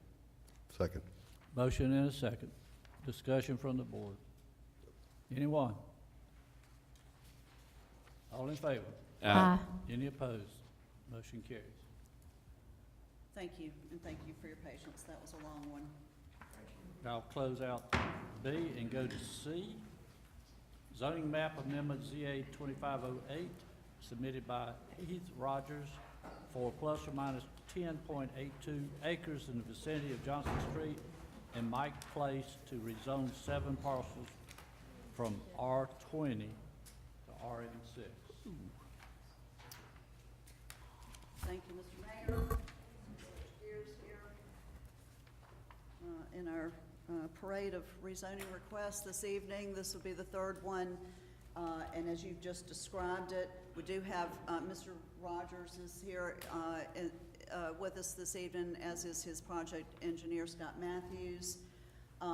This is another sort of compilation of parcels, contiguous parcels that are now under a single ownership, comprise almost 11 acres total, and are seven parcels. Currently zoned R20. Several of these parcels are landlocked, have been for years. No public road accessibility, and they're now better positioned for development, a unified development, because of the ownership. Ms. Cribb, do you have a map, something we can see? I certainly do, on the next slide. Okay. So this is in a different part of town. I think we're also familiar with this. This is near the intersection of US 1 and 15501, just east of Southern Middle School. And what you see here in the red outline are the 7 parcels. What you see in sort of the shaded area are parcels that are still remain in Aberdeen's ETJ. They've never been annexed because of the, well, I have to assume it's because of the lack of road access and inability to develop the properties. So annexation would be another step in this project should the rezoning be approved. And then the applicant has also provided this this exhibit that shows the parcels sort of in a yellow color, and some of these parcels do front Johnson Street, but other than that, as far as They're separated from Mike Place by an existing property that's owned by the school, and I'll show you that a little bit more in a moment. The description here is this 10.82 acres. It contains multiple parcels. The property as a whole can potentially be accessed by Johnson Street and the newly constructed extension of Atrium Street.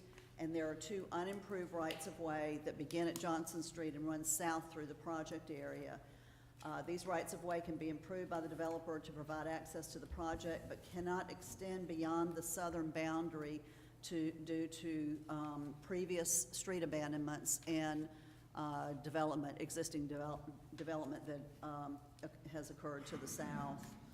And I'll show you on the next slide, there's a 125-foot wide buffer between these properties and Mike Place, and I refer to it as a buffer. It's owned by the Board of Education and is really part of the school property. There are no floodplain or protected watershed on this property. It's currently wooded, and this is a little bit better aerial image without the ETJ overlay. And you see there on the left side is that that property that's actually part of the school property that crosses Mike Place. Not part of this proposal, but it could potentially provide a buffer from between Mike Place and the school and this property. Lots of different uses in this area, as we're all familiar with. The school, of course, to the west. Aberdeen Place commercial development is to the east, and this is the newer development that includes Planet Fitness and Cardinal Storage. There are some other businesses in there too, as we see that begin to develop more. There are single-family detached dwellings to the north, and Woodlawn apartment complexes immediately to the south. And then as you go sort of the next layer out with other developed properties, Magnolia Square Office Complex exists to the south.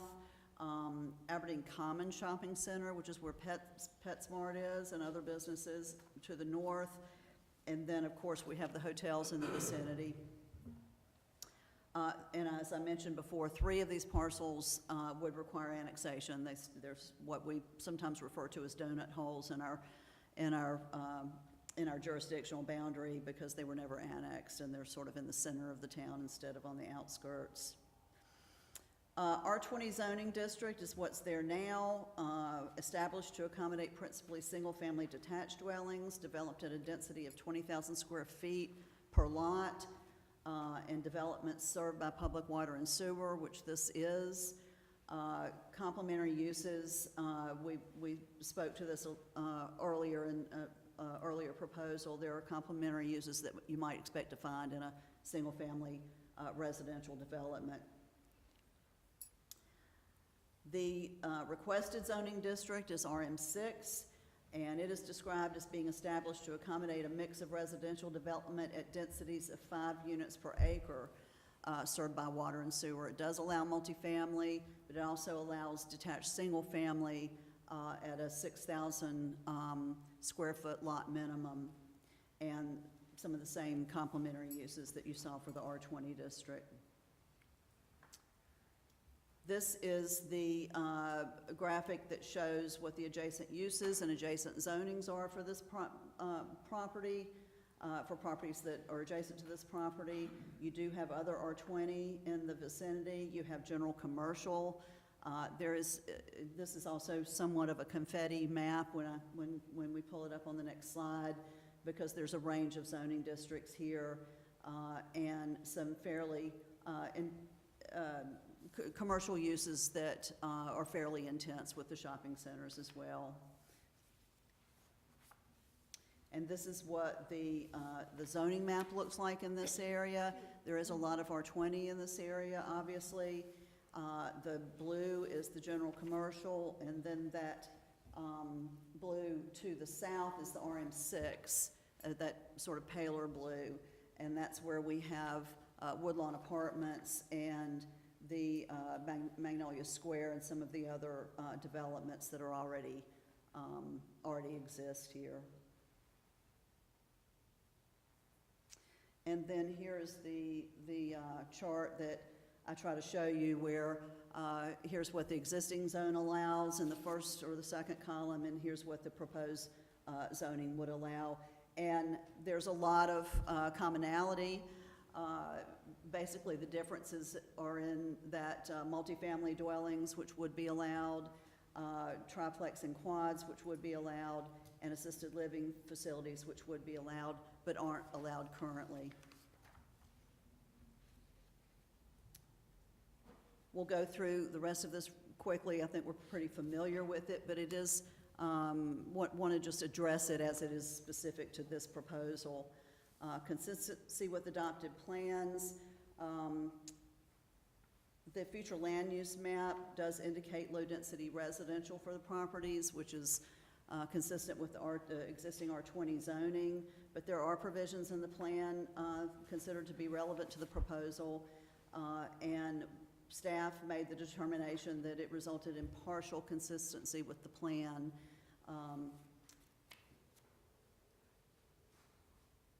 This is the future land use map, and I think it's probably somewhat difficult to see this, but just below the Johnson Street title, you'll see the properties sort of in a bluish overlay.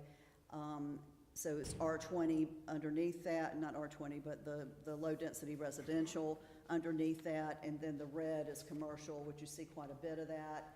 And then high density residential is the brown, which is directly to the south.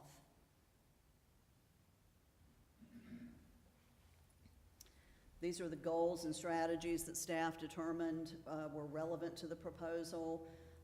We spoke to the infill development goal earlier, and that would certainly apply here. That comes up in goal number 7 and in strategy 201J. There are some other strategies that are relevant to this proposal, perhaps more than some others. 302C being the integration of pedestrian traffic within and between commercial developments and adjacent residential areas, and that's what you would expect to see happen here.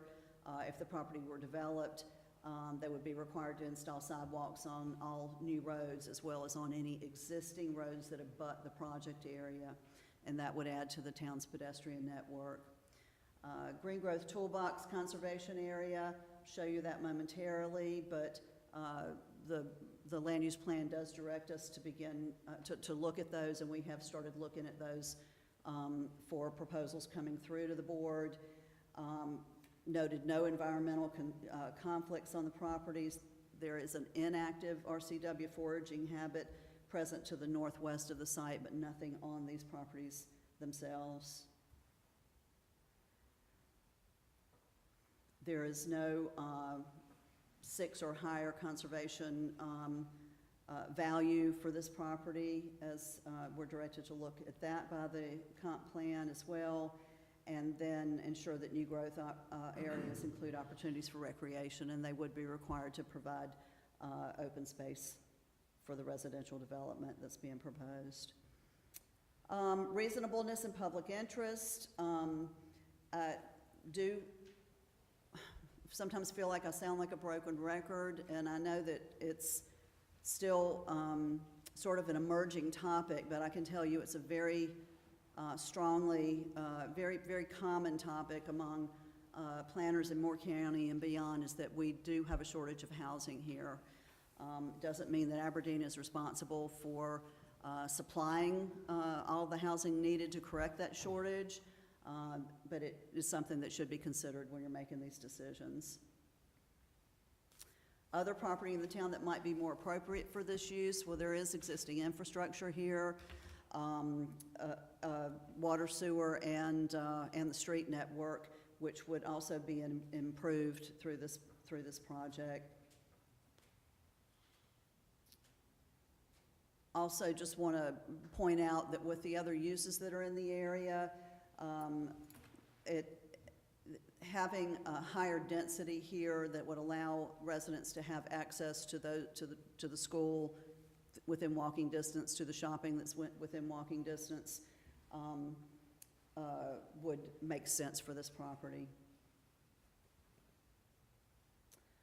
In accordance with the land use plan, well, as we saw, not so much with the map, but with some of the goals and objectives and strategies, yes. So once again, partially consistent was the determination from staff, and serious impact on traffic, parking, sewer and water, and other utilities. This would allow for more homes to be built there if it were approved, but with it being now under single ownership, there will be some expectation that it will be developed, whether it's under the current zoning or this proposed zoning.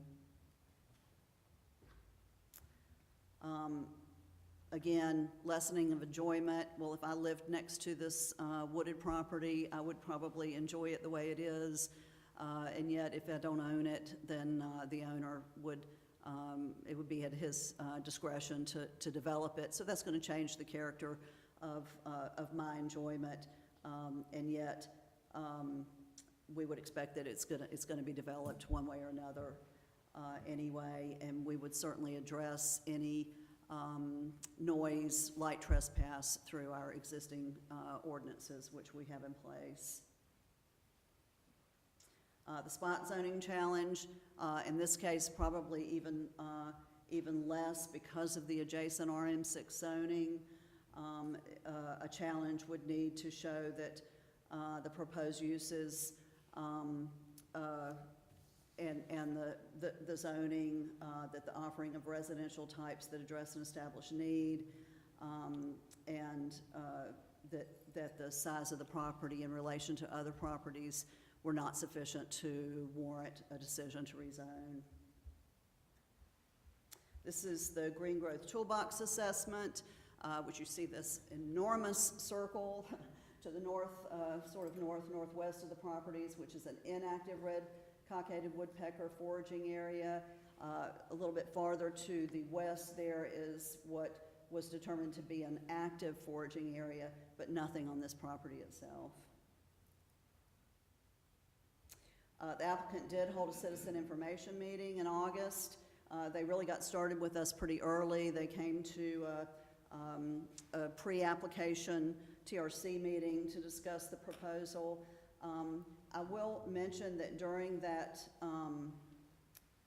discussion, or immediately following, we proposed a possible collaboration with the applicant regarding some existing stormwater issues in that area.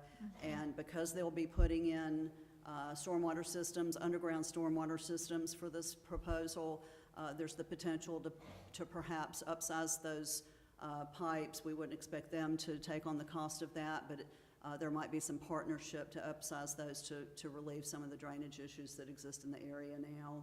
And that'll just need to be explored more. It could be a development agreement, but certainly during the TRC review of the construction documents, we can look at that more closely.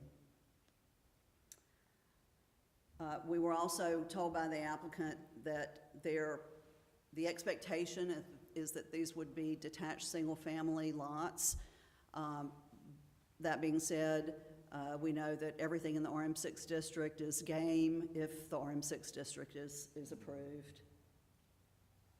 And that is actually all that I have, but I can certainly take questions, and I would invite the applicant to address the board and take any comments from the public that may be here to speak. Go back to the pictures that you had, where it shows the adjacent property. Yeah, explain to me that brown area that's high density, what's there?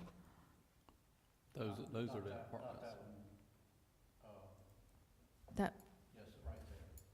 Those are the Yeah, apartments so- and then Yeah, the colors don't match up between these two maps, so it can be a little bit confusing. But this blue that you see immediately to the south and then across Magnolia farther south is RM6 zoning. And then the brown, which is what RM6 looks like on the future land use map, that is actually R30 zoning. Some of those larger lots that were part of the Forest Hills development, the earlier, older Forest Hills development that was closest to the highway. So this proposal, what you've got in red, is actually surrounded by R20? It has R20 on two sides, it has RM6 to the south, and then it has, to the north, there's some general commercial and That's some across the R20. road. That's across the road, street. across the street. Yes, I'm just talking about what we can yes. see. So it does abut other RM6 zoning, and then for the most part, the rest of the zoning is R20. I don't see, unless I'm missing it, you said 3 of the parcels were in the ETJ, correct? Yes, sir. I don't see where they're asking to annex that. Well, they do not, this is a little bit different from what we saw with the first rezoning that we had. That parcel was not even in the ETJ, so in order to apply zoning to it, it had to be annexed. These are in the ETJ, so they already have zoning on them, and we can just change the zoning. The annexation can come later. They would not be able to access our services without annexing. Okay. And we're hoping that this will fix some of the drainage issues that's previous talked Yeah. in this area, because I That's know what I we're was getting a thinking. lot of complaints. We from don't that have Yes. any more drainage going that way toward the daycare in that area, no. Yes. Well, it's already going there, but Right, maybe we don't it'll need help. more. We don't Maybe need it'll help more. with it. Yeah, I mean, I mean, kudos to Public Works for bringing up this possibility, and to the developer and his engineer for being willing to discuss the possibility. We don't have the answer yet. We don't know exactly what the solution will be, but it provides, it opens up the door to an opportunity to perhaps relieve some of the issues. You know, I don't want to overpromise or overstate what the outcome might be, but It's a potential. Or it's not, it's an opportunity. or not. Right, It could be or not. right.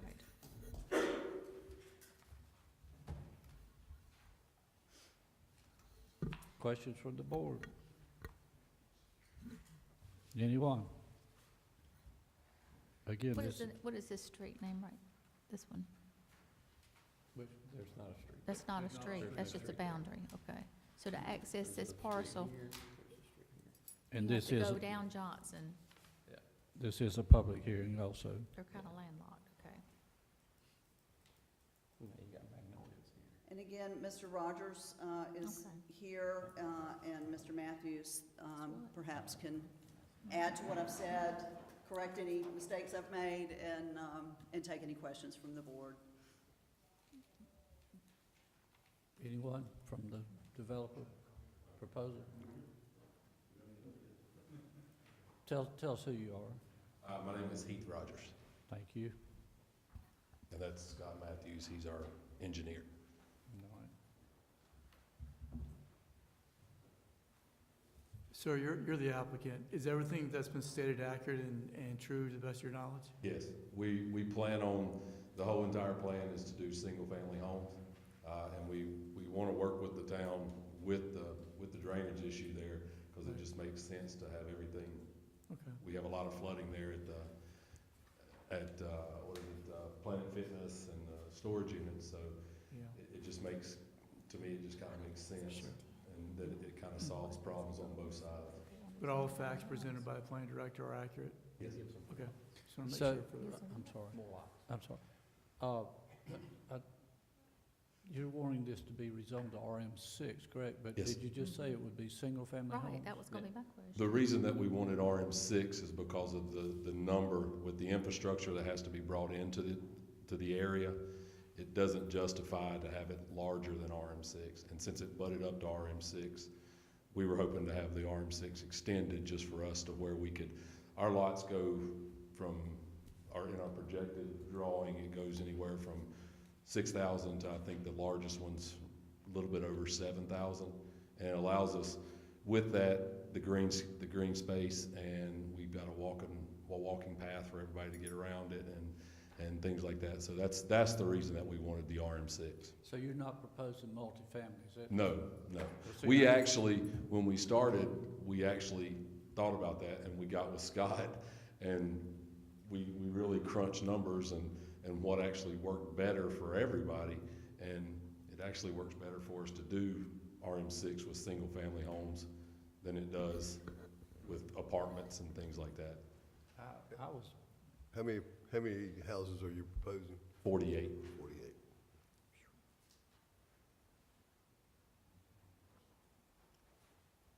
and what's the total acreage? Pardon? What's the 10.82. total acreage? I think it's 10.82. 10.82 is what, there's some abandoned roads that are in there, and so that kind of gets thrown in there too, and we're, like, you know, we're putting, basically wanting to do a road where it goes in one side, out another, so it has two accesses. And with it butting up to the Planet Fitness there's also a possibility of, if need be, that can be connected there. If not, it's open to kind of what's needed with the town also.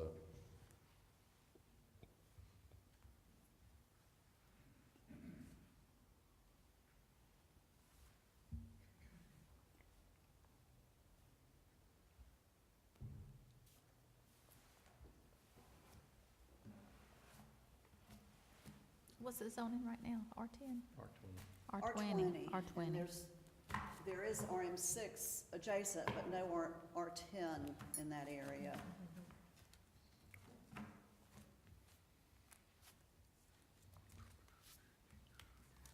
If it were left at R20, that would complicate the number of houses that you could build, correct? It would make it literally, it would make it financially silly to do it, because even with that, with 11 acres, even if we could do 2 houses per, we would, with the infrastructure that has to be brought in, it wouldn't justify it.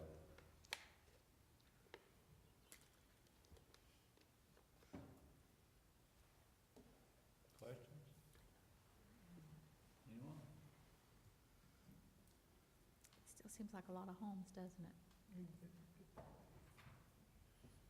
Well, With the school there, and be convenient for the school, but are they gonna be affordable homes for people Well, that's in the school? We don't know. again, Our that's, plan is to do the medium income housing. So we're looking in the 2,000 to 2,250 range as far as square footage. So it's all in plan of, depending if you come in and say you wanted, you know, quartz countertops, of course, those cost more than, you know, than granite, but our goal is to be somewhere between 350 and 5, depending on how much custom, if you will. So they'll be built to order, I mean, they'll be custom built, the No, individual? or what I they'll mean be- by custom Are is you like, gonna build them first and sell them? what I mean by custom is, it's typically it's a spec house, but if you come in early enough and you say, hey, I really want that place, then you're able to pick paint color, countertops, flooring, things like that. We'll have several things that you can pick, and we can just put in there to make it more custom for you. We call it custom spec, but would, in the future, would you annex that property? that's our plan, yes. Yeah, they would have to in order to Yeah, get, Did they'd have to in order to get our services. To get services? Right, you'd have to- we have to have, with the water and the sewer, we would have to be annexed into Aberdeen. And the driveway's really funny, if you look at it, it's like the first part of it isn't annexed, and then back at the 2 houses, it's annexed, and then behind it, the 6+ acres behind it's not annexed, so it's kind of a weird layout.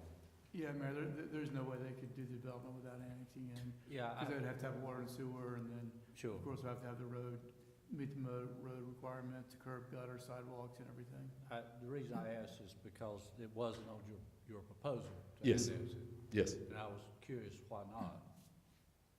I mean, And that's because it's already got zoning on it. I understand that, but to get services like trash and Right. so forth. you Yeah, have we to would, be annexed. we would want it to be annexed, yes, for the services, for sure. But that would come later. I mean, it can come whenever. If it needs to come at the first, that's fine. It's not we have to have it. I mean, if we don't do it, we couldn't do the infrastructure for the sewer, the water, because the water actually runs, can't even remember the name of that road because it's been abandoned, but it's off Johnson. I want to say it's Macy, but there's water that runs up because there's two houses right there. Is that Magnolia Avenue? Maybe? Or no? It's the unopened There's road. another one. It's been abandoned. Yeah, I see one in there, It's yeah. a rock road now, I think, isn't it? But it's a driveway basically. When we first bought it, the 611 is the property that we purchased first, and we were actually redoing that house, and someone broke in and stole the appliances, and the police chief didn't even know that the house was there. Because when we called to make a police report, the police chief the police officers that came down there like, we didn't even know this house was back here. Wow. So, I didn't know it was better than I saw it on right, the map. and there's another house that's beside it that nobody knows is back there either. You can only see it in the wintertime. Wow.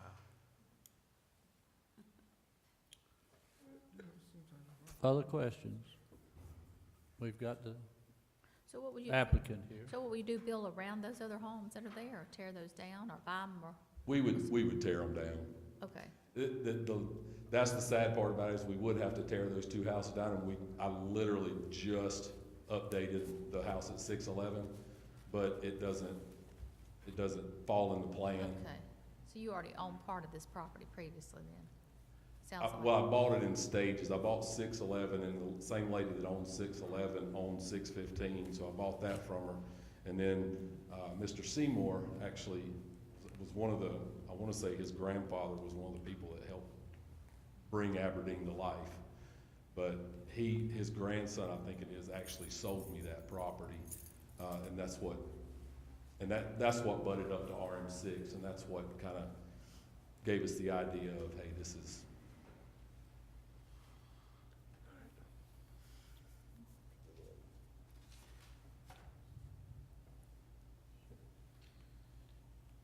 Other questions?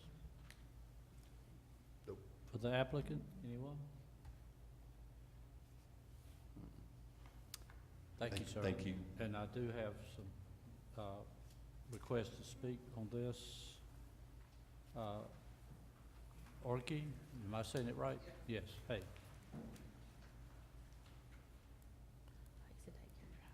How you doing? My name's Bill Orkey, and I live on Magnolia Avenue. We have no problems with the development, my wife and I. Our house will butt up against their property that they're gonna build. So we're at the dead-end street. One of our concerns was with the being on the dead-end street.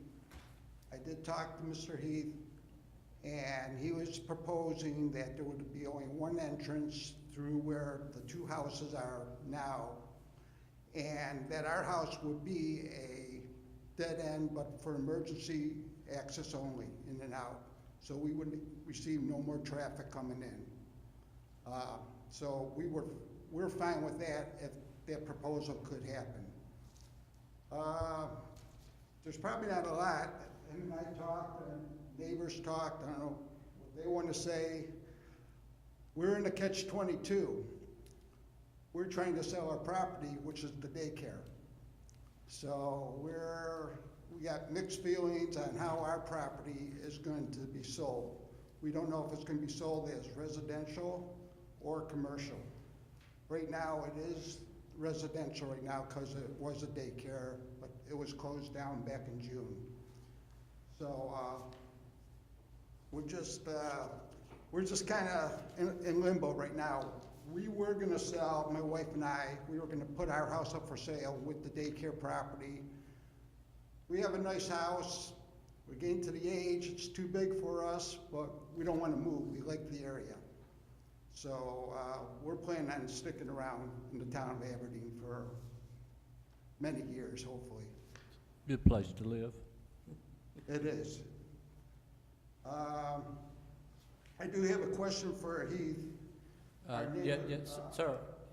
Or Rogers? You need to address that. I could only address you guys. Yes, sir. Okay. Well, that's basically it right now, what I could talk to you about with that. My one question is, you were talking about the flooding. and proposal, he's gonna put in sewage there, which is great. We are on a septic tank, which is fine with us. But I don't know how you're gonna be able to tie in, this is what I'm thinking anyways, because everything runs downhill.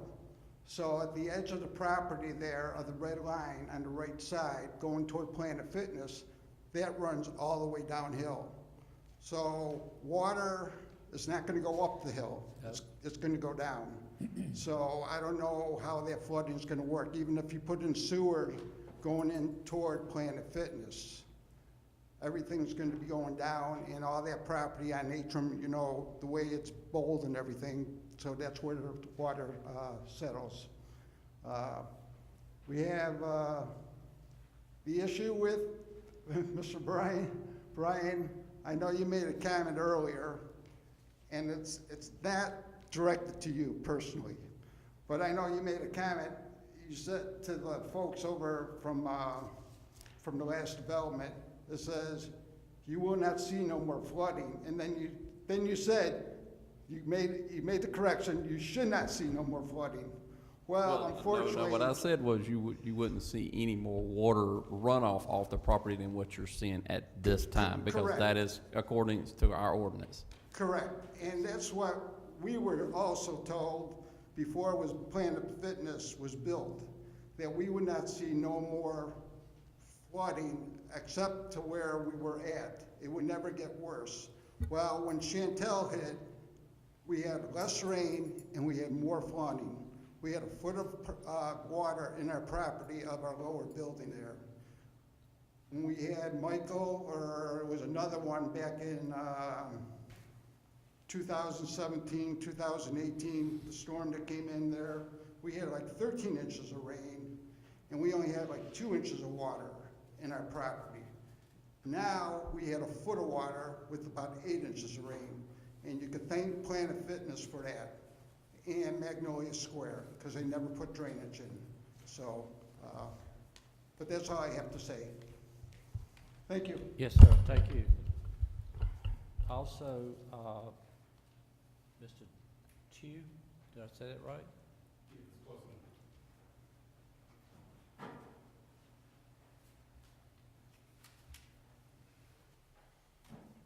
Yeah, my name's Sean too.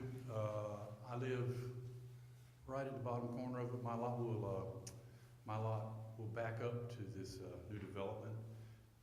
My concern is I have 3 acres and I can't fathom putting 15 houses on my 3 acres. I mean, there's one house on it right now, and I just can't imagine 15 houses on 3 acres. And that's how many they're proposing to put on each acre of this lot. That's not that big of a piece of property behind me. I've been in this town, Magnolia Drive only had about 12, maybe 15 houses on it, and I've seen it grow over the years. There's a lot of traffic. I don't know if you've ever been in my neighborhood on Halloween. It's not the neighborhood that you're gonna make it through.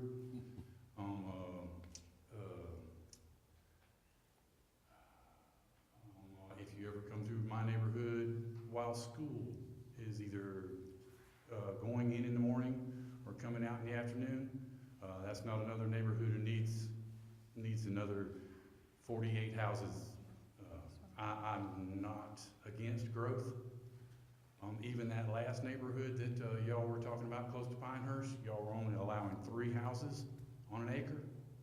I think 5 houses on an acre is ridiculous. As far as the water goes, I've got a video on my phone that I could show you that I have, if I use 2 items in my house, my water is down to a trickle. You can't wash a car in my yard because I have no water pressure. I've called the town twice for it, and they've come out and they put a little tester on my pipe, and they say, "Oh, you've got 50 pounds. That's fine when you first turn it on. I have 50 pounds, but 30 seconds later, I'm probably down to 3 pounds. I can't run a sprinkler." So you're going to have a water issue there. The drainage is huge. What Bill was just talking about. I've got another video on my phone I can show you where when Chantel came through, I drive a 2500 Duramax out there, and it was up to the bottom of my truck.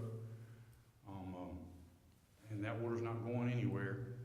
Whatever they put in there is not gonna fix that issue, because their property does not go to where the water stops. So, ain't real good at this talking stuff, but, That's fine. You're fine. trying to cover everything. I also have a large garden there, and they're talking about, making a perimeter, people being able to walk around the perimeter. I'd like to see a buffer. When I'm down in my garden, I do see the red-headed woodpeckers in my garden all the time, so I would like to see a survey done on that. No one's went out and looked. Including myself, I haven't looked. I just know that they frequent my property all the time. But my main concern, I do believe, is the number of houses that they want to put on a lot. Because they're talking about, even if he did make it a circle, 48 houses, 2 cars per house minimum, and you know there's gonna be more than that. That's a lot of traffic. They say there won't be no one parking on the streets, and that's not gonna be the case, you know that. Yeah, I guess that's, I know it's not real good. No, you're fine. Those are my concerns. I just think it's a lot of houses on 1 acre. That's all I got to say. And R20 is good. I don't think it needs to go to 6. Thank you, sir. Thank you for your time. Yes, sir. Thank you. Anyone else would like to speak on this? This is still the public hearing. Anyone? So we can close out the public hearing? Certainly can, Mayor. All right.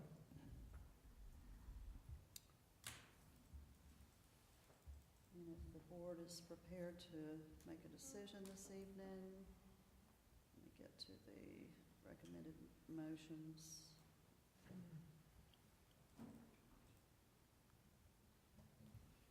Looking pretty familiar by this time, I imagine. I'm not as familiar with this piece of property as some of you might be. I don't really feel as comfortable voting on it tonight. I don't know if we could move it to a later date, but I'd like to write out there, because it does sound like to me, 48 houses on 10 acres is what he said. Sounds like a lot of houses. So And I there's no development plan before you. There's been some discussion about a development plan, and of course, we look at that at TRC. We don't know if 48 houses, if it can support 48 houses. That happens at the TRC level. What we know is that the zoning would allow for 6,000 square foot lots minimum, and then there's the infrastructure and the open space that would be required. At RM6, correct? Yes, sir. So, what the applicant said was 48, but it may not be 48? We don't have a development proposal in front of us. This is, and I know that makes it difficult to make a decision, but truthfully, it's a rezoning to a district that's already present in the area. The development proposal, unless you're seeing a planned development like we saw earlier, or a conditional zoning, for them to show you a plan at this stage, you can't hold them to it, because anything that's Right. allowed in the RM district is game, as I Right. said. Correct. So, we'll work all that out. We don't know what the maximum number of lots they can get out of this is. And that comes when they come to the technical review committee. And, part of that, the board did determine that subdivision approvals would be handled by staff when the new UDO was adopted in 2020. But the rezonings, of course, are still your purview. There are times when I would like to give that back to you, believe me, but that's what it says now. Okay, so we're just rezoning, we're not spoken about how many houses, basically. I mean, it's been brought up, we just don't know that that's Right, what we'll okay, have so that's- until all the details are worked out 20 later. houses seem like a lot. Well, it's like I said, I mean, that's a wish, but, Yeah. I've seen a lot of wishes and dreams get crashed at the TRC meetings. When you have to put in roads, you have to have open Right, space, right. and you have to have all the Yeah, buffers. amenities that are there. So those roads, they eat up Right. space. Okay. So, I mean, we can't guess, to Pam's point, we can't guess what it's gonna be. I mean, you can do the quick math on what the density max would be, but Mhm. again, you've gotta add the roads and the required, rec space. But this will be a subdivision, Mhm. it'll be a subdivision that has to have all those, Mhm. meet all the requirements, so we just don't know. So that's a max, but, I mean, y'all have seen enough of these where, and you've heard the ones you've heard tonight, where there was lots of, set-asides and buffers and other things that were required. So, yeah, we just have to wait and see. Does this, on the RM6, does it have to provide open space? Yes, sir. Mhm. So that would take up part of this Yes, 20%, is that correct? 15, I believe. Is it 15?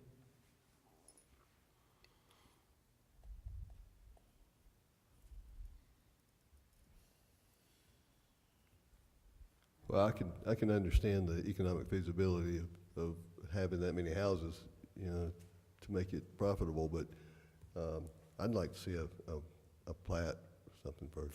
48 to me Yeah. is, Can I say one more thing? Can I say one well, more thing? you need to come up to the, But the public hearing's closed. well, the public hearing's It's closed, I'm closed. sorry. It's closed.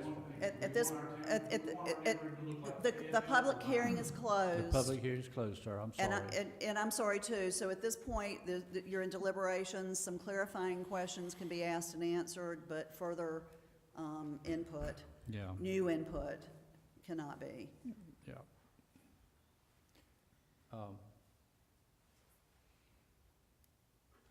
So the question is, before the board, is this, Requesting a plat, is that what you were saying, Tim? Yeah, yeah, I'd like to see how and what is gonna be built on it. Yeah, I mean, right now, it's just not part of the process at this point. I mean, it just comes later. Well, maybe we don't feel as comfortable rezoning it till we see a plat. I mean, everything you've You- seen in the other ones they don't have a plat either. No. The plans you've seen, those are just conceptual, basically. Right. Yeah, the plan development is required to show you a plan. Rezonings don't, because they could show you something, but everything in that RM6 list is fair game. Right, Sure. so when we the plan- rezone it, we've got to be willing to accept whatever the worst-case scenario is if we're Well, going to rezone it. if it goes Exactly. to RM6, it could be anything in RM6. Exactly. So, further discussion?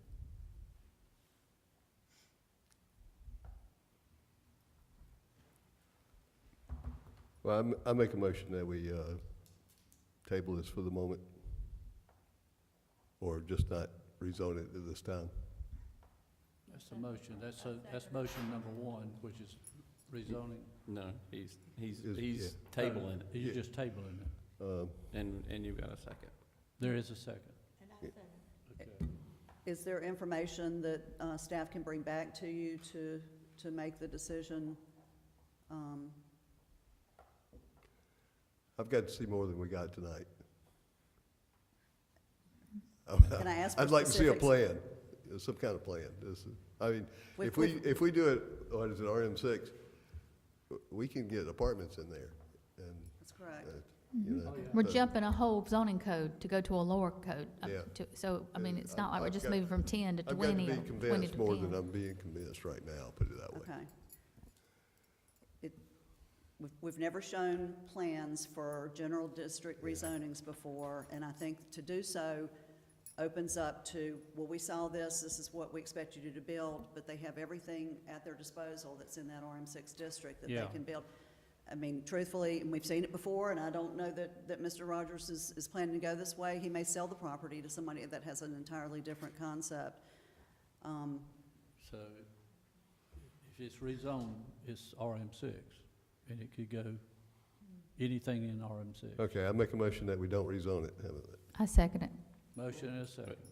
You need to go by the motions on the screen. Wait, what was the motion? We didn't vote on the other motion first. We gotta go through the steps. We gotta vote for it, and then it dies, we can Yeah, you gotta go through the steps. re-vote on it. So we have a motion and a second. Paul To says we have to go through postpone. the steps. Yeah. So we either gotta vote on that and then go through the motions. Say that again? So you made a motion to table this. Right. Okay, I'll withdraw then that, she I'll seconded it. withdraw that motion, how's that? Can they, that's, Do that. Absolutely. that's Robert's Rules of Order? with Yes, you can do withdrawn, that. correct? Good. All right, so that's withdrawn. Now we're back to motion number one. And you said motion number one, what? To not rezone it, keep it as is. It's inconsistent with the adopted plans of the town of Aberdeen, how's that? So you need to go through motion one. That's motion one, yeah. Motion one. And then, is there a second? But it's not- Second. There is a second. Any further discussion? All in favor? Aye. And opposed? Aye. Okay. All right, I think we should rezone it, so I have to say no. So it's 3-2. It was a 3-2 vote. Okay. All right, motion number two. Based on the information presented by the applicant, staff, and other interested parties, proposed zoning map amendment ZA 25-08 is not reasonable and in the public interest at this time. A That's a- second it. Motion and a second. Discussion from the board. All in favor? Aye. Any opposed? Aye. You opposed? Yes. Okay, it's 3-2. I'm sorry, it's 3-2 Yes, that it's not reasonable? Not Correct. reasonable. Yes, ma'am. All right, Motion number three. and you have two options here.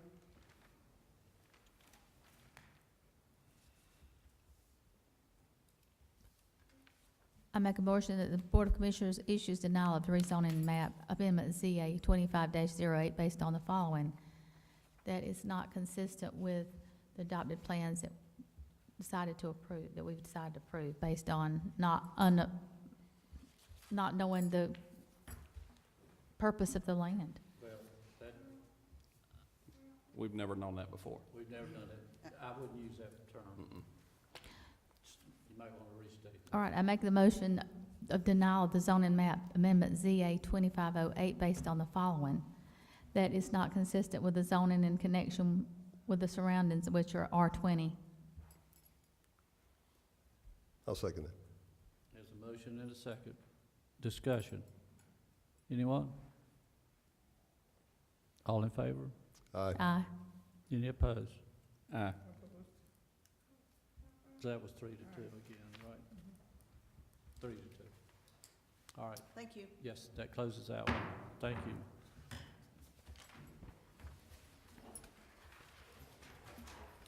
All right, we're down to number D, letter D, excuse me, UDO text amendment TA 25-05 to amend chapters 2 and 5 regarding expanding the Downtown Aberdeen Advisory Board composition and vehicle backing in the Central Business District. And this is a public hearing.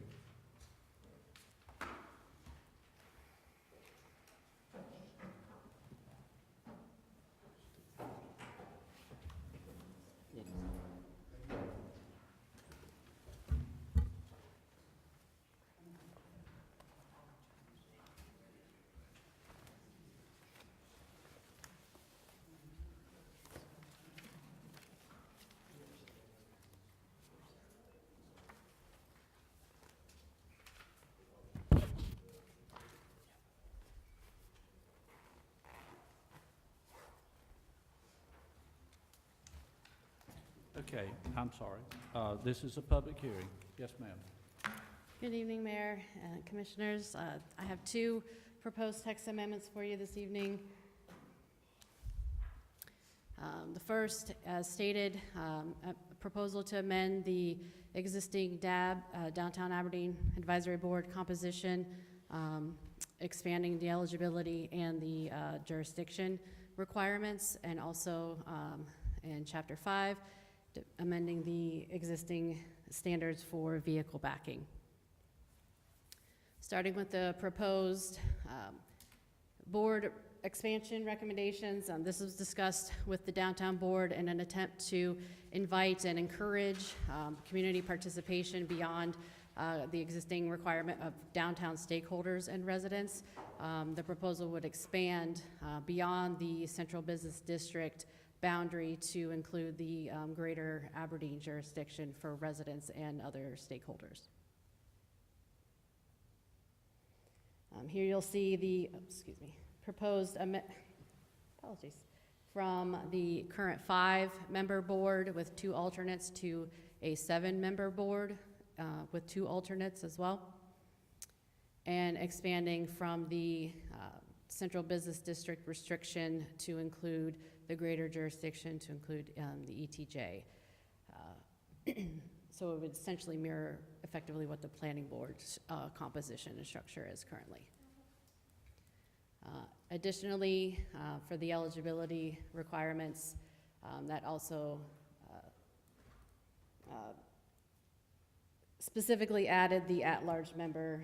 So we have at-large members in the regular board positions, and we'll have at-large members in also the alternate member positions. So it just expands that between both of those position titles. Mr. Mayor, Yes, sir. I have to excuse myself. I have to go back to work. Wondering how long you gonna make it tonight. I'm at the limit. But before you leave, if you'll Yes, sir. hold it just one second. This is 10 o'clock. This is the last night for Commissioner She'll Lane be, yeah, to be here this late. she'll be here next, she'll be here No. next Here time next for one. the She'll opening. sit up here and. She'll be here for that, but we're sending her off. We started at what, 6? Yep. We got you for 4 hours tonight, and we're not through yet. I just wanted everybody to understand that this is her last full board meeting, over 4 hours. Thank you. Yes, ma'am, I'm sorry, go ahead. Yes, sir. The second part to the proposed amendment is in regards to the current vehicle backing standards. Currently, the UDO restricts vehicle backing into a lane of travel. This will amend it to, and I'll have a graphic that shows where this applies to. So then it will be from non-conforming to conforming with the proposed amendment. And this is the two sections within, just annotating specifically the exemptions just within the CB district with regard to the vehicle backing.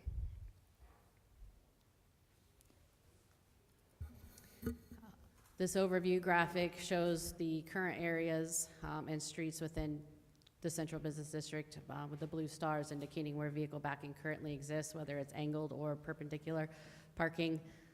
And then we previously discussed the future proposed parking spaces on South Sycamore Street, and also additional spaces that are proposed for the area on the edges around the new garden park across from the new Aberdeen Library location. So they will all be also vehicle backing into the right-of-way as well.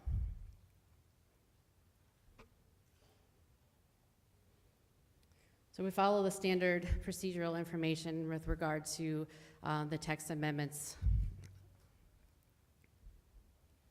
proposed, and also providing the plan consistency areas and the statement as well, which I'll go through very quickly. The following are the goals derived from the current land use plan, and as has been noted previously, largely it is impacting the ability for consistent community engagement with regard to the DAB composition expansion, and with regard to vehicle backing, also giving more flexibility for stakeholders to consider alternative development options within the central business district, different site orientations regarding vehicle backing into the right-of-way, lane of traffic.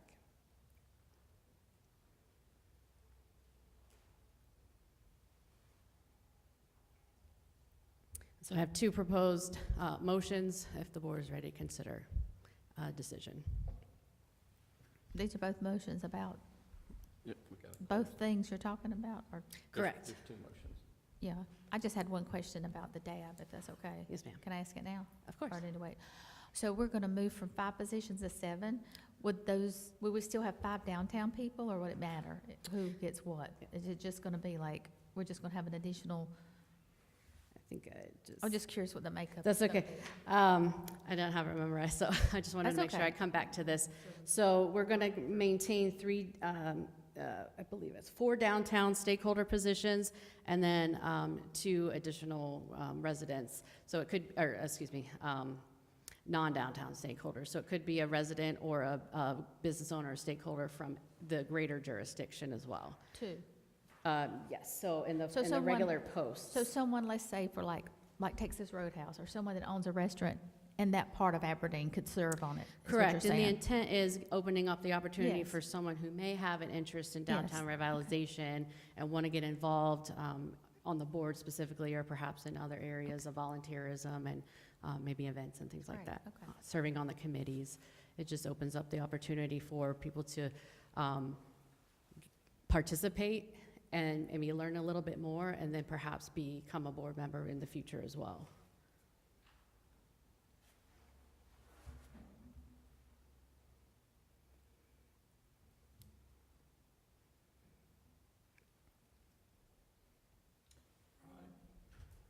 Any questions? Any questions? Got a motion? I make a motion that proposed zoning text amendment TA 25-05 is consistent with adopted plans of the town of Aberdeen for the reasons identified in the draft statement of land use plan consistency, and recommends that the statement be adopted. What? Wait just a second. This is a public hearing. Need to close it. Need to close it. Yeah, I didn't close. Oh, Wa- sorry. Was anyone wanting to speak on the public I'm sorry. hearing? I'm sorry. Anybody here? Yeah. There's nobody here. All right, so let me close, I'm gonna close the public hearing now. Now do what you're gonna do. I make a motion the proposed zoning text amendment TA 25-0 is consistent with adopted plans of the town of Aberdeen for the reasons identified in the draft statement of the land use plan consistency, and recommends that the statement be adopted. Motion and a second. Discussion. Hearing none, all in favor? Aye. Any opposed? That carries. There you go. Number 3. I make a motion the Board of Commissioners approves the proposed UDO text amendment TA 25-05. I'll second it. Motion and a second. Discussion. Hearing none, all in favor? Aye. Any opposed? Carries. All right, Thank you. thank you. Thank you. Number 7, other business. Other business. Speaking for myself, Commissioner Laney, we appreciate your service with the town. Now, I know you'll be back in December, but it'll be about a half a meeting, so, but we're still getting the best out of you here at 10 o'clock at night, so. We thank you for your years of service. Yes, we certainly we certainly appreciate your do. years of service. Greatly appreciated. And you're going out on a 4-hour one. That might be why she's leaving. Yeah, that's a Might be good, why she didn't run again. that's a good reason to leave, isn't it, Miss Laney? But it's still appreciated. I did want to say that one of our former planning board members, Bill Pravat, who lived over here on Elm Street below the school, passed away about 2 weeks ago. And I knew Bill personally. I knew his family. He was a great Aberdonian, and that's the right way to say it. He served on the planning. Served on the planning board for many years, and he had Aberdeen at his heart. So we're going to miss Mr. Pravat. I just Absolutely. want Yeah, everybody to know I that. served on the planning board with him for several years and sat in my neighbor's backyard with him for many years, having multiple conversations about our community and how to make it better. Yes, So he will be greatly missed he as an was asset. a good Aberdonian. Any others, other business? Other business, anyone? Other business? All right, the last time. I'll make a motion to adjourn. And I second. Okay, motion and a second. All in favor? Aye. Thank you, Ms. Laney.